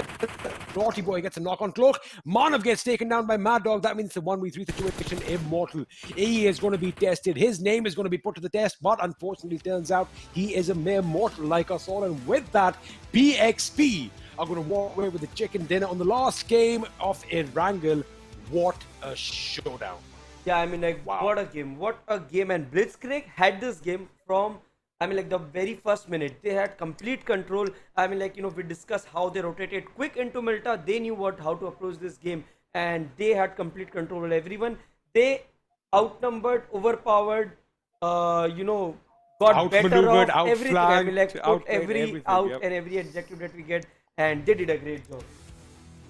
Yes, sir. And with that, the MVP is going to go to Mr. Naughty Boy. 9 kills and a phenomenal 1,205 points of damage. Now, again, the way they split up towards the end, making sure that Mad Dog and his teammate held down that compound, that particular building, and the way that Naughty Boy and Sakria kind of, made sure all those ridges were secure. That is what is pivotal to their success. And, well, this is the kind of gameplay we expect from a team of this caliber. Right. I mean, like, great game from Naughty Boy. I mean, like, he has been proving every game, every different game that, Blitzkrieg comes out on top, Naughty Boy does make an impact. And this is the kind of players, all the big teams need. I mean, like, you need to have that one impact player. When no one else has their day, this player does not need that day. He is skillful enough to ensure that he makes a bad day turn into his favor. Well, he did make that in his favor. Naughty Boy leading the charge with 9 kills. Mad Dog, his teammate, coming in second with 4 kills to his name. Good damage done by him as well. MVP, again, Team INGL have been on a path to the sky, basically. These guys have been skyrocketing ever since the semi-finals have started. They are the current leaders. 4 kills for him. 420 OP. Again, XSpark, we thought that this would be their game, especially as they wiped out the squad early on. We thought that, everything is working for them. And even as the final circles formed, if you remember, they were at the bridge where BXP finally ended up. For some reason, they decided to move all the way towards the west, where they finally went out and died. So again, a lot of indecision coming in from the big dogs. And some other team is going to capitalize on that Yeah, situation, I guess. definitely. I mean, like they just need to learn from the mistakes. It's a learning process. I mean, like every tournament that you play, it's a learning process, and you should enter with the urge to ensure that when you come out and finish that tournament, you come out as a better team. Interesting to see very less number of smokes and nades used in this particular game of Erangel. However, we do have 11 11 grenade kills, so you know what I mean. Yeah. Oh, that was amazing. Talking about the Especially since a lot of utility these. is very high. It is, again, that is a new meta right now. Initially, like if you remember when we used to play together, I wasn't the kind of guy who used to carry a lot of grenades, but that changed over time. I was like, you know what, I'm gonna let my bullets do all the talking, and I was like that old man with that, you know, hey man, back in my day we played like this, you know, that was my mentality. But now it's amazing that we have everything at our disposal. You know what I want to see next? I want to see a kamikaze charge of sorts. I want to see some melee kills. Thug. I want to see that. I want to see smoke grenades being deployed anywhere and, you know, sneaking in and pan to the head. That's what I want to see. Right, and look at that BlitzkriegXP with those Wow, 16 16. container. And I'm definitely sure these boys are making their way into the straight up top with that chicken dinner. But apart from Blitzkrieg Easy. and XSpark, not much of domination kills wise coming up from any team. Relieved to see LegStump making it to the top 5 for the very first time. I think relief is the right word. It's a sigh of relief, not just for us, not just for the fans, but for the team themselves. 6 kills, not the placement points they would have wanted, but again, those 6 kills is something that, you know, they're like, you know what, we've opened up our kill kitty. Let's make sure we keep adding on to this as the days go by. Now, let's have a look at the latter half of this table, and STALWART Esports were, in fact, the first team to be eliminated this time around, with Team ESN getting an early exit as well. Team Insane, now they weren't off to the flying start we expected, but they did have a good game too. But it looks like they are kind of falling in that same pattern as we saw them before the semi-finals. So again, they need to tweak that around and do what they did on day 2. I mean, like, yeah, the way they have changed, the way they have transitioned. So we still do have 3 more days to go. So the semi-final does not really end there. The results aren't so obvious right now. Yes, I would say we can maybe pick 5 teams who we are certain that will make it to the end. But you know, I'm not really sure how it's gonna unfold. And yes, Blitzkrieg rightfully sitting on the top, and proud to see INGL sitting there as well. Blitzkrieg dethroned the containing champions right now. INGL going down to the second position, only 8 points differentiating the top 2. So we have a couple of storylines that are going to break up as far as qualification for the finals go. Futurestation are going to slip down to the third position, 99 again, just one short of 100. Team Insane had a good outing, a decent outing today, sitting in the fourth position with 95 points. Now we're going to have to see what FINTOX and the others who haven't played today bring to the table, because again, one good game can make it or break it. And let's have a look at the middle aspect of this table. STALWART Esports slipping down to 9th, Mayhem in 10th. Now, you've said this before. I think all the teams from 6th to maybe around, give or take, the 16th or 17th position, they can still, you know, get those qualification spots. Yeah, I mean, like, the fight is for the top 14. Lord Fam, VR1, these are some really good names. And need to bounce back tomorrow, but up 50, I mean, like, these are some really good names. And MCYS, sad to see them at 19th spot. I mean, like, they are everywhere, but they actually, you know, the problem with MCYS, they make it to the top 8, but they are always with 0 kills. They make it to the top 9, but with 0 kills, and they die. They aren't able to cross that line that differentiates a very good result and a very bad result. I mean, like, there's a huge difference between making it to the last circle, finishing off with the 8th position and 0 kills, which gives you like 3 points, and then you know, hang on a little more, make it to the top 5, get 5-6 kills, and you end up with 10 points. So this is how, you know, teams are being. But talking about LS, I think it's a disaster that's happening with them right now. It's not just a death, I think it's a catastrophe that's happening with them right now. It is, and it looks like I might have gone a bit robotic. I am a robot. I'm just messing with you. That is not actually me. Maybe a little bit of an internet issue. Again, remote casting, you know, we have all these issues. But we are halfway through the semi-finals with 12 more interesting games to go. So anything can happen. I want to see Nalayk have a good next couple of days. Maybe they can even do something. Maybe they win 2-3 chicken dinners in a row. They're going to be sitting right on top. But again, we have a few stories breaking up, like I said, Thug, and it's going to make it even more exciting. Definitely, I'm super excited to see how the day unfolds, because if we see, we do have the kill leaders in front of us. First, OP leading the charge as of now in the semi-finals. Interesting name coming up, 21 kills to his pocket. And then also I just saw Naughty Boy at the fourth spot. The Blitzkrieg boys are definitely dominating. Mad Dog also leading the charge. The seventh spot Spray got from Insane, 15 kills. Impressive performance coming from Insane as well. Although they did have a bad day too, so we'll have to wait, watch and see. Well, we are going to have to wait and see, of course, that the action will resume tomorrow once we kick things off yet again. And for a second, I don't know why, I just thought, I found it funny that I just looked at myself. I tripped out. But anyway, the action is going to continue. We have 4 more games for each team. So now basically they have 4 more games to, just give it their all and get to that bigger stage. And after that, it's going to be a road to the PMPL Season 2. So we are going to have to wait and see what happens. But till then, I think day 2 was an absolute success. Yeah. Day 3, I beg your pardon. Yeah, I mean, like, day 3 was an absolute success for a lot of teams. But a couple of teams still need to come out and, prove their point. They still have 8 games to go. I'd like to correct, every team has 8 more games. Is it 8 or is it 4? I think 3 more days, so every 2. Yeah, so it's going to be Group A versus Group B, then Group B versus C, then A versus C. So yeah, 4 games per day. Oh, and then it games. is, yeah. So yeah, so where is my brain? Yeah, so we still have halfway of the tournament to go.